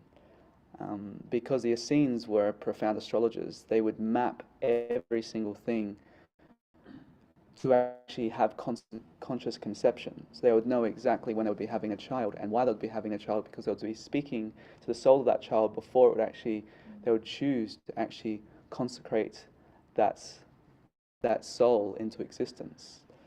And there was many different aspects of, we could just speak only about the Essenes, and maybe we do that another time. But the prophecy of antiquity was really to prepare the entire organism to go through that planetary initiation that was here to return Christ consciousness on the planet. And it was a full embodiment of the community living a very specific way of life, a way of living. The prophecy in this era, returning that, is to remember and bring that back. But it's not the Essene group of a selected minority. It's to bring that Essene way back into life, and for many to remember that. And the way, that was what was spoken of in the Essene tradition. It was called the way. And the way was a path of just living as an expression and an extension of God. And that was, everyone had their role in that community. It's very communal living.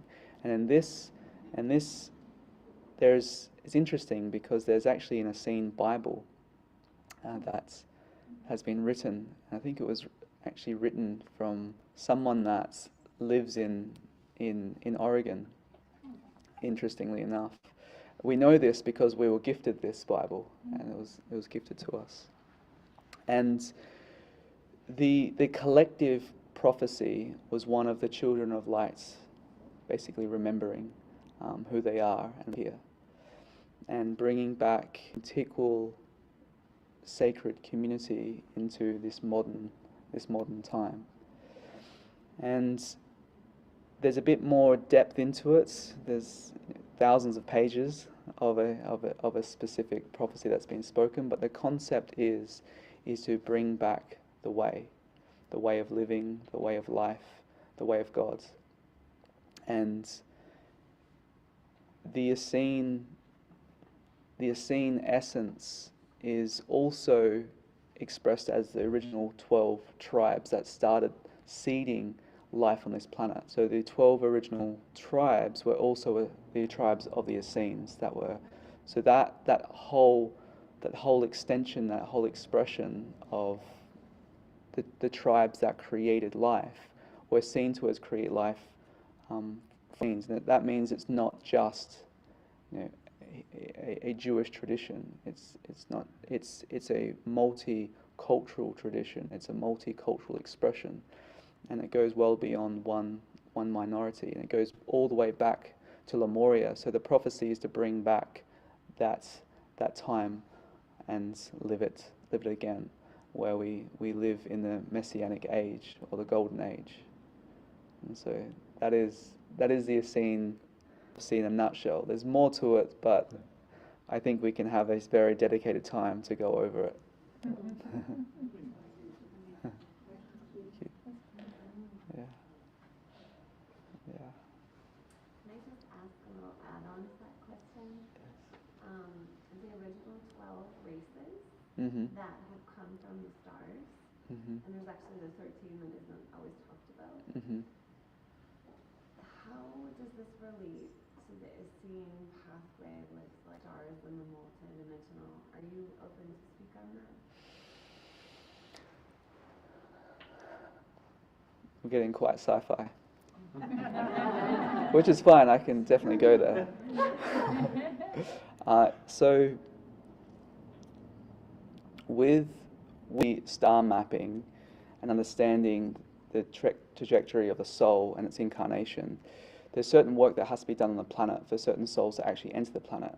Our planet has stargate, has ley lines, it has external lines, it has chakra systems, it has portals, it has dimensional doors, it has all this phenomenology of energetic architecture that allows our plane of existence to connect to the infinite worlds, many, many dimensions, many, many realities. And our plane of Earth is one that is a bridge to many. The ancients know this and would chart the maps not only of the stars but also of the Earth grids. And at certain portals, at certain times, with certain rituals, you could actually bridge worlds and actually bring souls in from different. And so the original seeding is thought to have go back to the times of Lemuria, and this was a time of Pangaea, a time where Pan meaning all of Gaia was unified, and different tribes from the stars and indigenous prophecies speak of this, and we're entering that time now where it's the returning of the ones that have been chosen. We chose ourselves to come now, and when the different star nations would actually unify the earth, and so certain tribes such as the Essenes would choose to bring high souls through, help bridge those worlds and help bring back basically different traditions that were lost on this planet due to catastrophes. So I try to keep it as simple. I can go, but I just yes, you're welcome. Yeah. Okay. Any questions, beloveds, that come to hearts or minds? I just want to know about the 13th race. No, I'm just just kidding, actually. Someday, maybe when we have more time. Yes. Well, the 13th is also an extension of the 12th. Okay. Yeah. So the 13th come through the 12 unifying as one. And the 13th is the entire sort of apex of the entire collective 12 unifying. Oh, right. Just like we have the 13th zodiac sign. But you can't access the 13th zodiac sign until you learn all the lessons of each one of the archetypes of which the stars have been guiding the pathway of the light, being the sun, the ecliptic that we travel through every year. We get guided through different initiations. And the 13th is when we learn the 12, and the 13th is the ascension. So it's all the 12 unified as one. Yeah. Awesome. I actually do have a small question. Yes.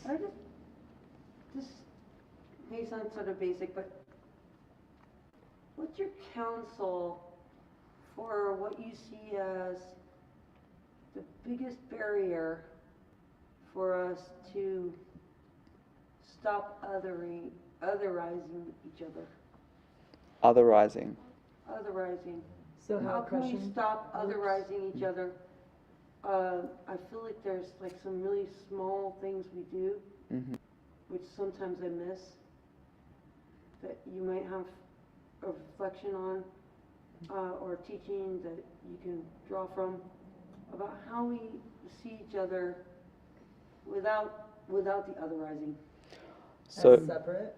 yeah, is a sort of seeing someone as separate Correct. from you. Yeah, Yeah. beautiful. Close the gap. There you go. Yeah. And it's a profound question, actually. It's a deep question.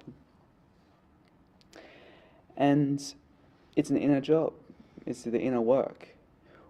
How can we know that someone is different from a concept alone? How can we know that someone is the same from a concept alone?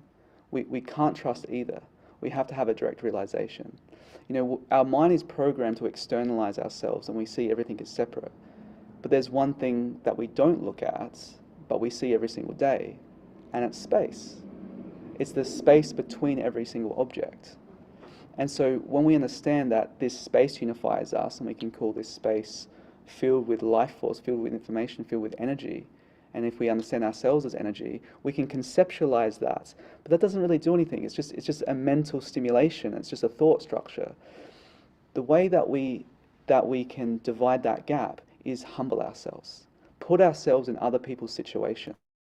When we put ourselves in other people's shoes and we are humble enough to realize that we are no greater, we are no better, we are no different at the fundamental level of our being, we are prepared to show up with love and compassion, and we are prepared to confront the aspects that do divide us within ourselves.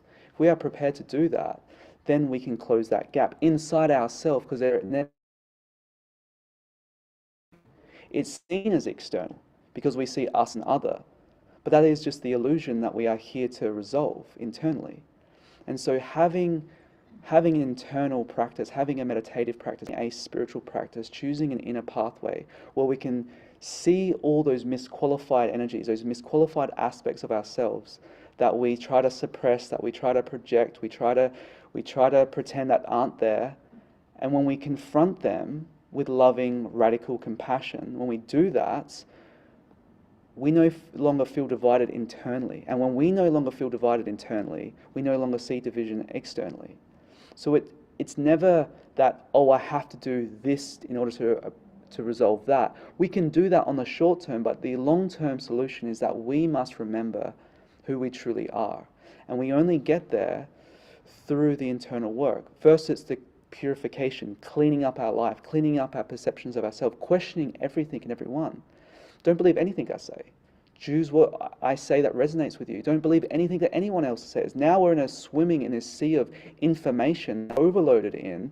We don't know what's real or what's not. We have to use something much greater. That's the intelligence of our hearts. We have to tune into the resonance. We have to tune into the integrity of every person speaking. They speak through a harmony. If you listen carefully enough, you can see if there's honesty there. You can feel if they're real or they're just a show.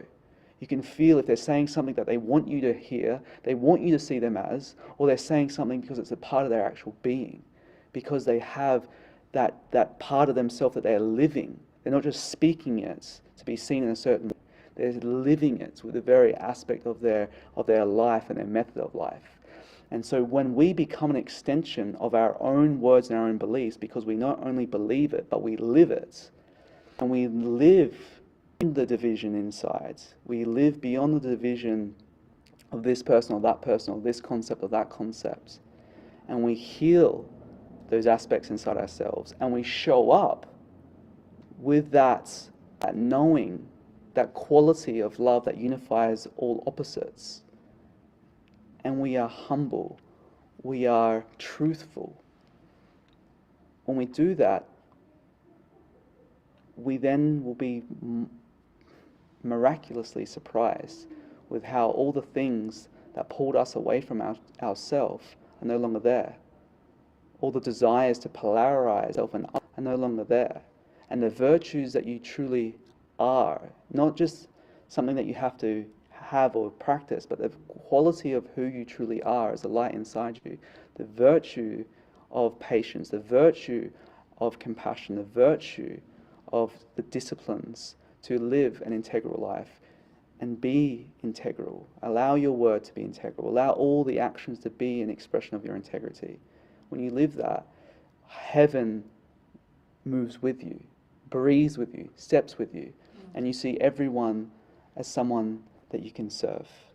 A true spiritual being is someone that closes their eyes and feels peace, because all the pieces of division have come into whole internally. They're not closing their eyes and then going to a rabbit hole of thoughts and the monkey's just jumping around from branch to branch. It's like there's this centeredness, there's this peace that you've cultivated. And we can't just rest on our spiritual laurels and think that, oh, I've done that for many, many years. I'm well on the path. You have to consistently show up. You consistently polish that mirror. You consistently polish all those aspects. You show up because life will show you who you are.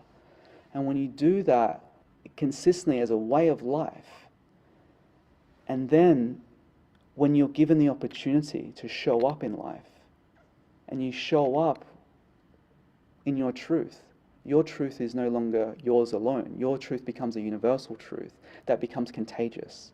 Your love is no longer for you and a selected group of others. It becomes a universal love that becomes contagious. The light that for you is not just for your light you've found, it becomes universal that you can shine upon others.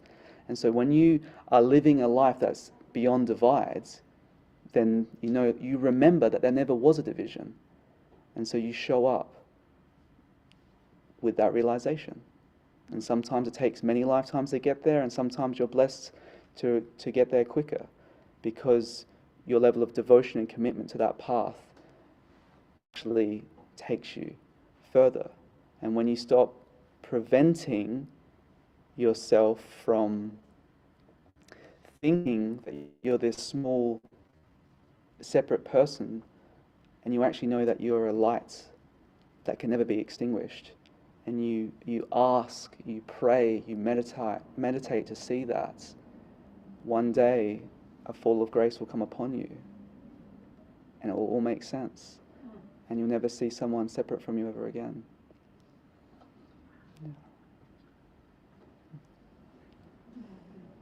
I have an extension of that question. So, one of my big dharmas is equality, and so I just want to take that one step further and say the only reason that oppression can happen is if someone is seeing someone else as separate. So this was spoken from the first person, everything you said, like this is how we find peace and model that, and that's great, and we're leading from the heart, but how can we change the world so no one can see other as separate and create violence, disease, disharmony, war, all of these things that we see because of this one problem, that people are separated? How do we not only like model, but create a lack of ability to do that? Is that... Yeah, no, it's a good question, and it's always the question that's the follow-up. It's hypothetical, right? Yeah. Because it's a great question, and it is the same question, because it's okay. Yes, that's all well and good for us. We're privileged. We're in the Western world where we're so well beyond the problems that we see with feasting and famine. Like we're feasting and others are in famine. There's wars. There's children that are having untold crimes that are happening. How do they just show up in love? Like, how is it right for us to feel that we're all righteous and we just have to show up in love? But then there's people around the world that are literally having their homes blown up. Oh, just pray to love. That will set you free. Well, how's that really going to work for them? Well, it's not going to work, is it? It's not going to work completely, but it's a start.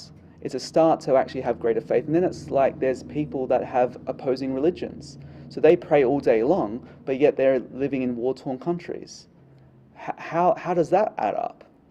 So that's why when we're looking at something from a collective level, we have to see it from that level in which we're looking it at. And when we see that this world, for thousands and thousands of years, there's been so many different wars.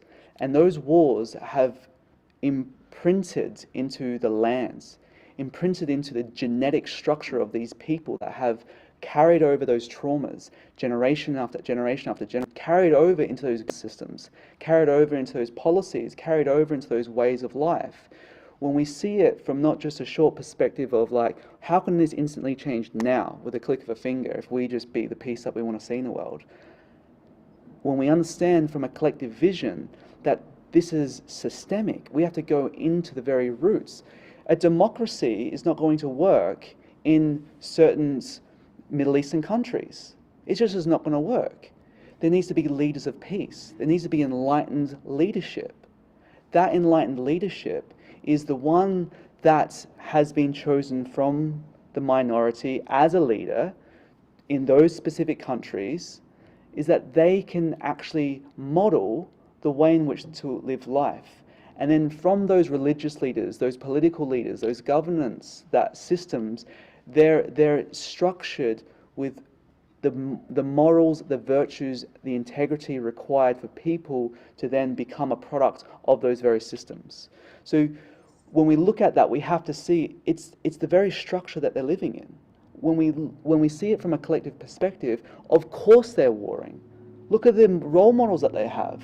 Look at who's speaking to them. Look at what they're focusing their energy on. Of course that's going to be a production of their reality.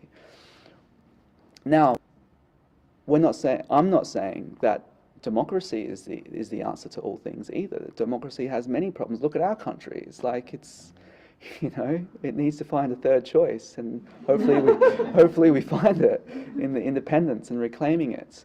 Now, when we take it to a global level, we first have to start modeling in communities.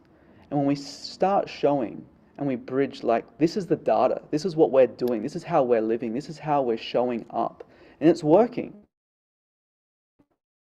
We can apply this to other communities. That's why we always say the golden age is not going to be seen on a collective level for the entire world. It's going to be in communities at first. And those communities, beacons, become lighthouses. And then we're going to see mass migration. That's already happening. People are exiting the cities. They want to get out of the cities. They want to get out of that matrix. They want to find their tribe. They want to find the people that are in resonance with what they feel inside their hearts. And then we're going to see the bees finding the honey. And when we find each other, we come together. We're better together. We're better and stronger together.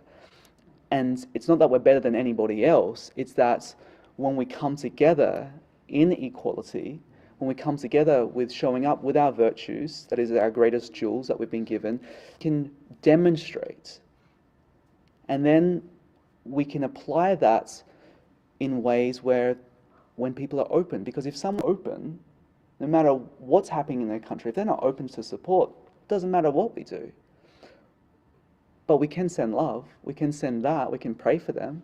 And what that will do is then impregnate the fields of information that they're receiving to hopefully land inside them. And so we can help in unseen ways. But ultimately, we have to unify together. The more we come together and the more we build the integrity of our heart, of our field, of our light, the more that we build that and we become strong pillars, we don't have to have 144,000. We become 144,000 united in one. We become an extension of the many in the one. And as we keep coming together, our coherent signature of resonance starts dissolving and transmuting the dissonance. And then we have to start working with the grids, because a lot of the grids have been fractured. And the grids is like, say, for our body, if our meridians are blocked, if our energetic structure is blocked in not receiving that information, that data, if our organs aren't communicating holistically to each other, what's going to happen? Dis-ease. Dis-ease is showing us, or showing the body, what's not working. And so war is a collective disease, really, when we look at it. And when we approach it like that, and we understand that if we can build the resonance from ourselves, we can help influence the grids, we can pray, and that can send directly into the heart of certain locations that need those prayers. And then when we extend ourselves of listening to what others' needs are, we can do what we can do together. And maybe we go to certain places that are open to receive. Piece by piece, we build peace. And so, that there's no real answer something short term when it's become such a long term entrainment in the very information of the energetic structures that these people have been brought into. And you may not know the souls that they have lived in different incarnations. It doesn't make it normal. It doesn't normalize it. It shouldn't. It should just put things into a perspective like there is a divine design that's playing out. And yes, when we see war, it's an extension and an expression of the war that's happening inside the individuals. And when we approach it like that, beyond the ideas of different races, different religions, different creeds, different countries, different borders and different boundaries, we go beyond that. We come back to the fundamental truth of love thy neighbor as thyself. We show up in that space, or we have leaders that show up in that space, then that can become contagious, because there's nothing more contagious than truth and love. And so we just need to model it, and we need to keep extending the olive branch.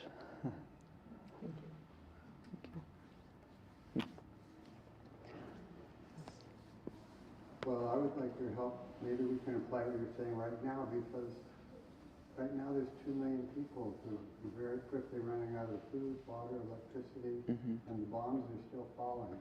Yeah. The whole world needs to say, stop, it's time to stop. The bombs have to stop. We need to get help to these people. These are our people. They're not, I don't know why, but it's like I'm there. I hear the children screaming. It's like I feel it in my body. Cool. What we do right now is the whole world needs a miracle. Yeah, we absolutely do. We absolutely do. And yes, when there is this crimes against humankind, and because people have forgot the kindness of their heart, that they can't feel the pain that they're inflicting on somebody else. And when war is driving incredible profits for certain elites, then they don't see the benefit of stopping it. And that's the problem that we're living in, is that people need to reclaim their sovereignty and their choice for a new system, to change a new system, to change the governmental structures that are preventing us to truly stand up and go, we want peace, we choose peace. We choose absolutely peace. And no one should be profiting from these inhumane crimes against humanity. Because that's what a war is, it's crimes against humanity. And so really, that takes a lot of exposure, which is happening right now. The world is being exposed with the industrial complexes that are actually profiting from the problems that are happening. And people need to remember that we have great power if we unify. And then when we unify together, and we all want peace, we all want happiness, we all want to have the free will to live this life. When we come together, we should pray together, we should meditate together, we should unify together in every single way that we possibly can. And this is just a small community that has that capacity, but there's many small communities that could create an army of light, an army of peace. And there is nothing but sadness that comes from any type of destructive event. And right now, on very holy land, even though all land is holy, there is many souls that are exiting right now and are basically living at the demise of the ones that are trying to suppress the very free will that we have. But we have to remember that, and we have to choose that. And the ones that do choose that, we can show up with any way we possibly can. And we pray for divine intervention. We can pray together. If we pray for that, we support with that. There's a collective avatar that can come and help and support this. And we know people from in full spectrums of life that are trying to help in many unseen ways, that are there on the ground. And yeah, the entire world should stop. Anytime there's a war, the entire world should stop. And if we made that a law or a mandate, a true mandate, everyone stopped and put a mask on their face, and everyone stopped, and the power that was inflicted was like, in a week's time, everyone can, literally stop what they're doing out of fear of their own life. But now we have the fear of many lives being lost. Why should we all not just stop and pray for that world? If everyone, if they think about their own security, can stop and put a mask on their face within days of mandates coming out, then we should be able to stop and get on the floor and pray on our knees and absolutely meditate together and call in the highest powers to come through. So everything and everyone should stop for that. That's what we think, and it's interesting to feel what you think and each one of you feel, because ultimately, if we had that type of true benevolent governance, where all of humanity was under one governance of universal law, and the governments were servants to that law, then it'd be quite powerful what we could achieve together. And, a pandemic happens, and everyone stops and puts a mask on their face. A war happens, and no one's doing anything. This is the crazy world we live in.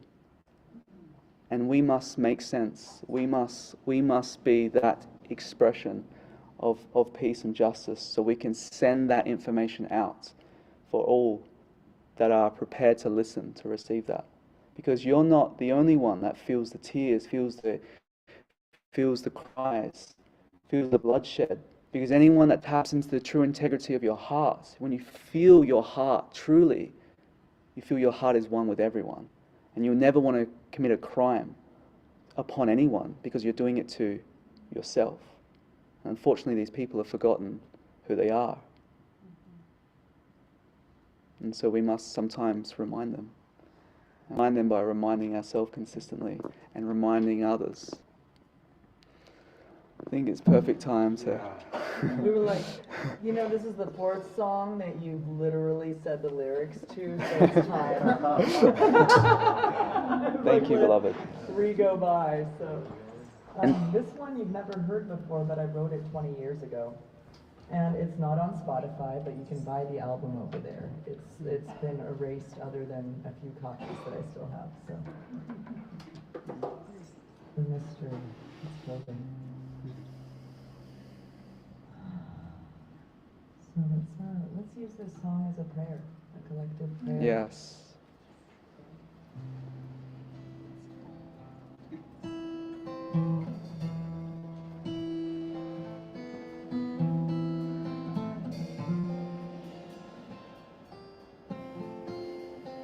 It's called Strong. This world of sand and stone, we're all born and we die alone. And my sister, she cries out for help. I'll give everything I can deny. Say help, because I am strong. And I'm brave. And maybe someday there'll be a better way if we hold on. And we pray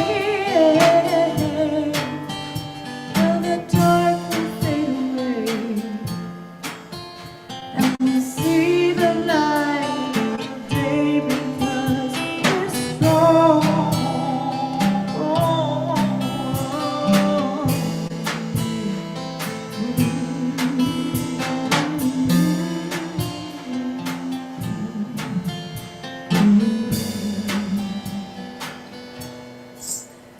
And my brother,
Thank you.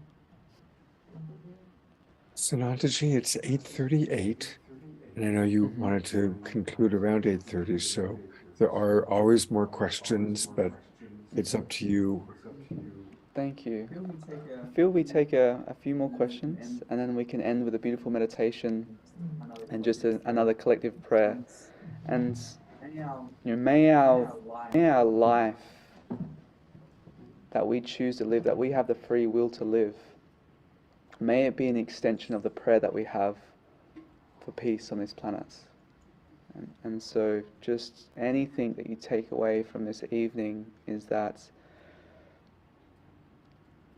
allow every moment never be taken for granted, and allow every extension be an extension from your heart, and be an extension to offer any peace, any resolution, even if it's just the intention that you're sending out, and to ask for divine intervention. And so may your acts of kindness and your daily acts be a ritual of prayer.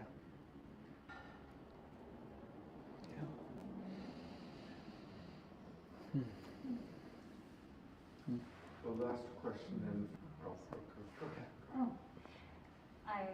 Beautiful sharing. Thank you so much, and thank you everybody. And we're all feeling it so deeply. But I have often thought that if only I could let so many people that I know, and all the people they know, and everything gets around really fast. What if we just say 7 a.m. and 7 p.m. We're all just going to tune in for peace, and just make it a practice and start it right here. Whoever wants to join me, I'll put it out to my own network. Beautiful. What I find is when we take a step, it takes us more into our multi-dimensional self, and we can bring that higher self here. And if it's something that's in need of the collective, it's like these wings coming underneath and lifting us up and lifting us into our higher self, so we can connect with that more than, the subconscious, which is so painful. That's a beautiful point. We have 6:30 meditation every day, so maybe after 6:30 at the 7, at the end of the meditation, we can do, prayers of peace every single day. So that feels like a beautiful reminder that we do have that power, that we do have that opportunity together to drop in, and we can drop in and make our voice, not the verbal voice that we hear, but the voice of our hearts, be a broadcast for that peace. Well, it just so happens that most of the people who lead the meditations at 6:30 in the morning and 6:30 at night are in this room. Oh, fantastic. So let's do that. Let's, whoever the leader is at the end of the meditation, let's then open up the space for prayers for peace.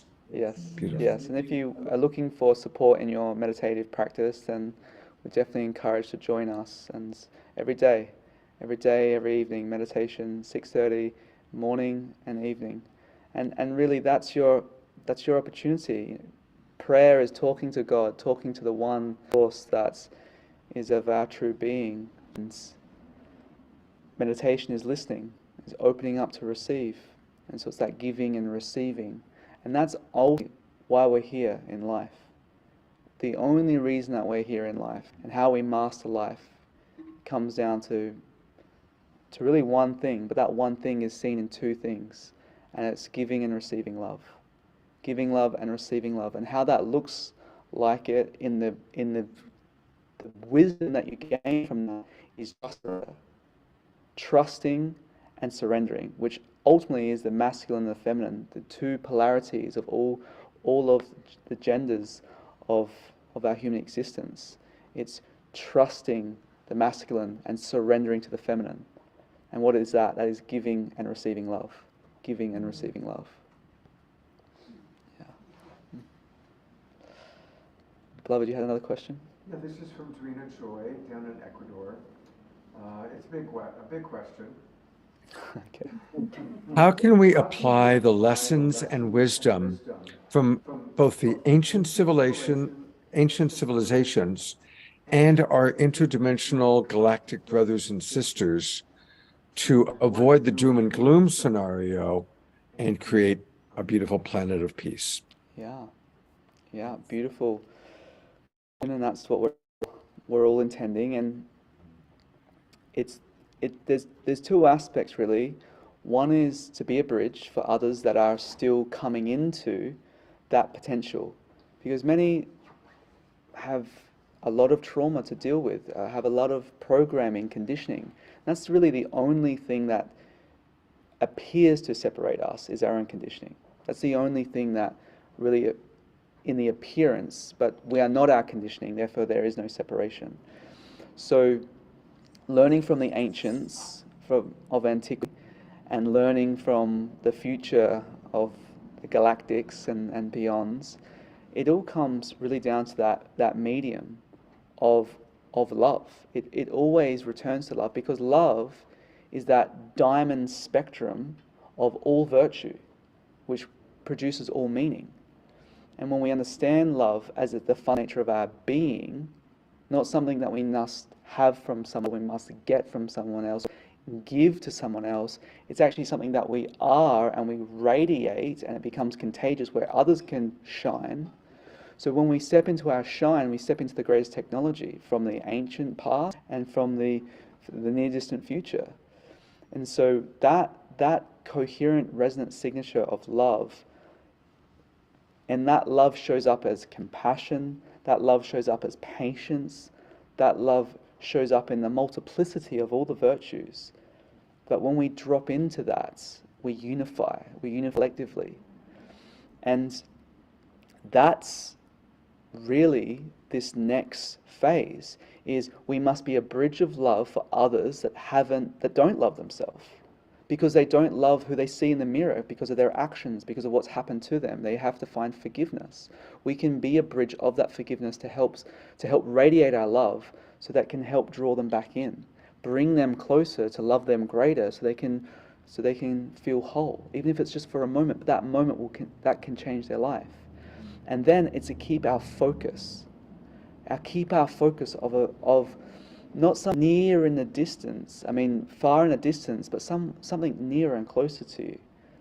What would that look like? What would that feel like? Meditate every single day, pondering upon, what does the golden age look like? How do I look? What am I showing up as? How do I serve? How do I see others serve?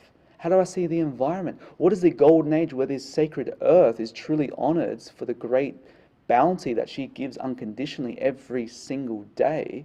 We're not just stepping on her body, taking her for granted, but we're loving her, stewarding her sacred garden. How do we see her gardens flourishing? When we see that and we imprint the world around us, our little micro world, when we do this consistently, we start instructing the field, we start creating this structured space around us. And then someone comes into contact with that, and they get this download. They just get a Ziploc file that just unlocks in their field, that you've just given to them because you've been cultivating this light. And so when we use that, our sacred commodity of divine presence, to be present with that future happening as now, and we live in that frequency, we live those morals, those virtues, we help create a standard of life that elevates others, not give a hand out, but a hand up to help others rise. And when we do that consistently, and that's the key, consistency, and we do it with the multiplicity of community, then it can be a wave of transference, a wave of profound peace. Because there is many timelines that show the doom and gloom. Media is just consistently just projecting that. We must be so aware of what we're giving our attention to. If we're giving our attention to certain live streams or certain videos or certain commercials or certain programs that are tuning to fear, you might want to think that if you want peace in the world, because it really comes down to one choice, and it's love. The perception is that there's a choice of fear, but fear is only because one is ignoring love. And so when we become so conscious with every single thing we do, and one might feel, well, that's a lot of work. Why are you here to do that work? Yeah. Okay. Is there any last question before we go into a beautiful collective song and prayer and meditation to just amplify everything that we've cultivated and co-created together, to amplify this and multiply this to where it's needed in this sacred world. Okay. Perfect. Okay. Ask for a little healing for every one of us. That's exactly what we're going to do. So let's not, the greatest way to heal is to give healing. The greatest way to heal yourself is to help heal others. So let's do it. Let's not just talk about it. Let's be that. All right, taking a deep breath in and honoring these beautiful, beautiful beings of just thank you for bringing the sonic alchemy into this home space. It's been a true joy. It's the Vulcan mind meld of the sacred world. You say it, I sing it. I wrote it, you say it. It's Magic. all one, right? Yeah. Yeah, It's absolute you. magic. Thank you, magic. Yes. So let's just close our eyes, taking a big smile in our hearts and with our face, opening up our crown. Smiling opens up your crown, so your crown can be filled with light. And breathe that light in, that life force down into your heart. And we invoke the peace that we are. We invoke the love truly are. We invoke the grace that we truly are. And may we set a collective intention for this meditation to ripple out to the many hearts that need to remember that we are of one species. We're here to be humankind to one another. And when we request and call forth divine intervention to come and be with us here and now and always, in all ways. And so we set the field up for victory. And we see the hearts opening and the guns being placed down. We see the light returning to the people that have forgotten how to love themselves and each other.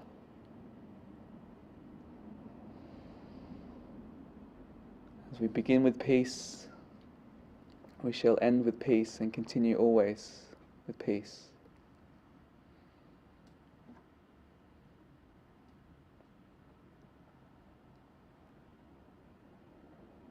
So breathe in, and as you breathe out, send your awareness down to the earth, into her heart.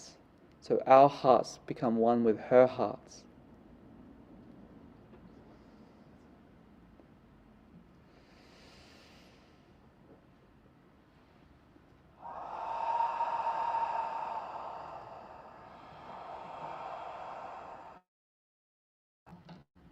One breath.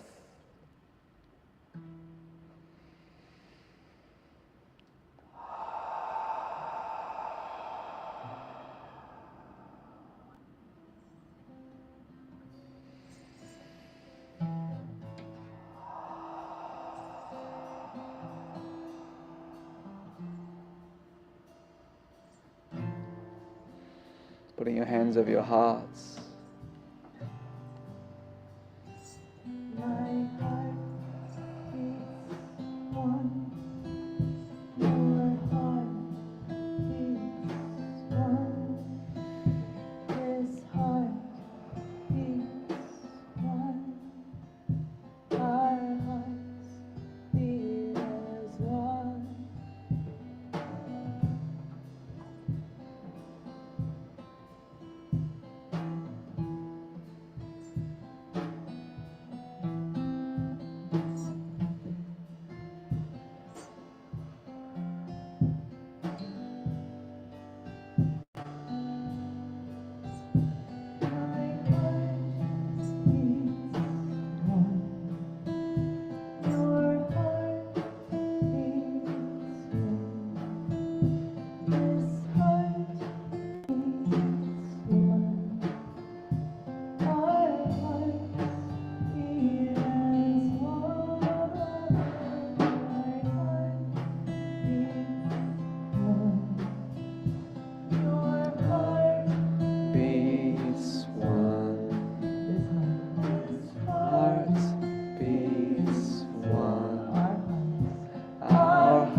allowing your heart to expand beyond your body, expand beyond this community, expands beyond this country, expands throughout this world.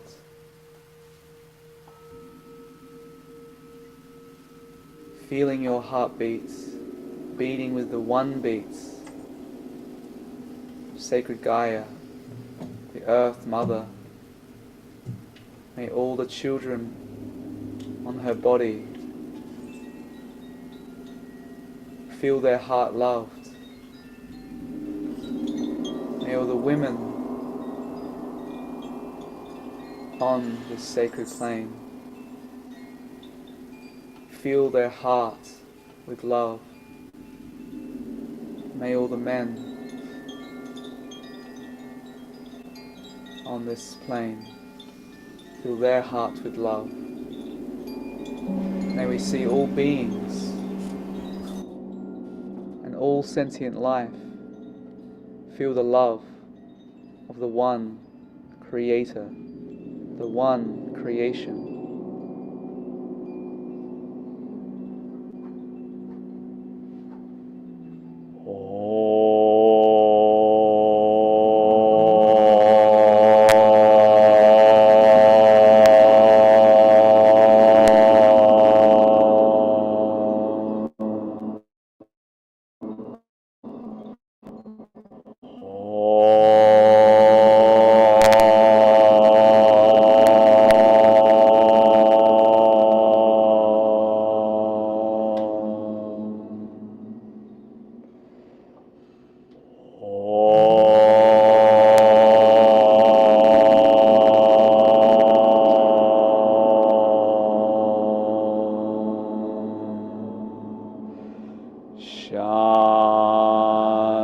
Shanti,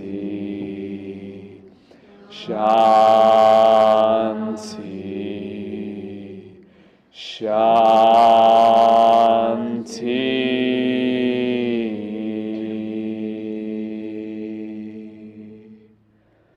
Samesta loka sukhino bhavantu. Samesta loka sukhino bhavantu. Samesta loka sukhino bhavantu.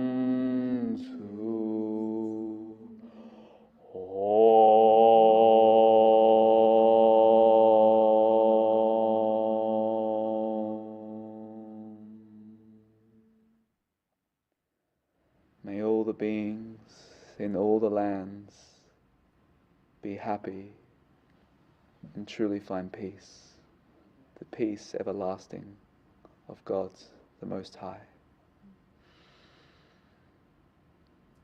Blessed, blessed be.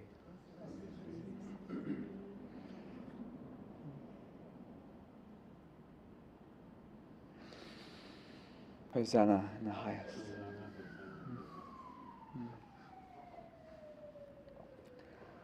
The sirens are on. Let's start a movement. Wage peace. It's truly been an honor. Thank you so much. Likewise. And thank you, all beloveds. Thank you. And a reminder that Johanna is going to be doing a concert right here tomorrow night. So let's all come, bring our friends, and enjoy dropping in even deeper with her music. The word. Yeah, I don't think I've played in Ashland since previous to the pandemic, so I'm excited. Amazing. Yeah. Thank you for coming. It's good timing. Thank you so much, friends. So what is that, at 7 p.m.? 7 p.m. 7 p.m. At 6:30. I'm at the end of a month. Yeah, 6:30 meditation, 7 p.m. concert, and it'll be Chad, Ross, thank you for all of your hard work. Thank you, Chad. Thank you. Myself, and then, I mean, who knows, I might call some Ashland friends to play with me tomorrow, because I'm a little late. Who knows who's going to show up? I do know people here. Thank you so much. Thank you.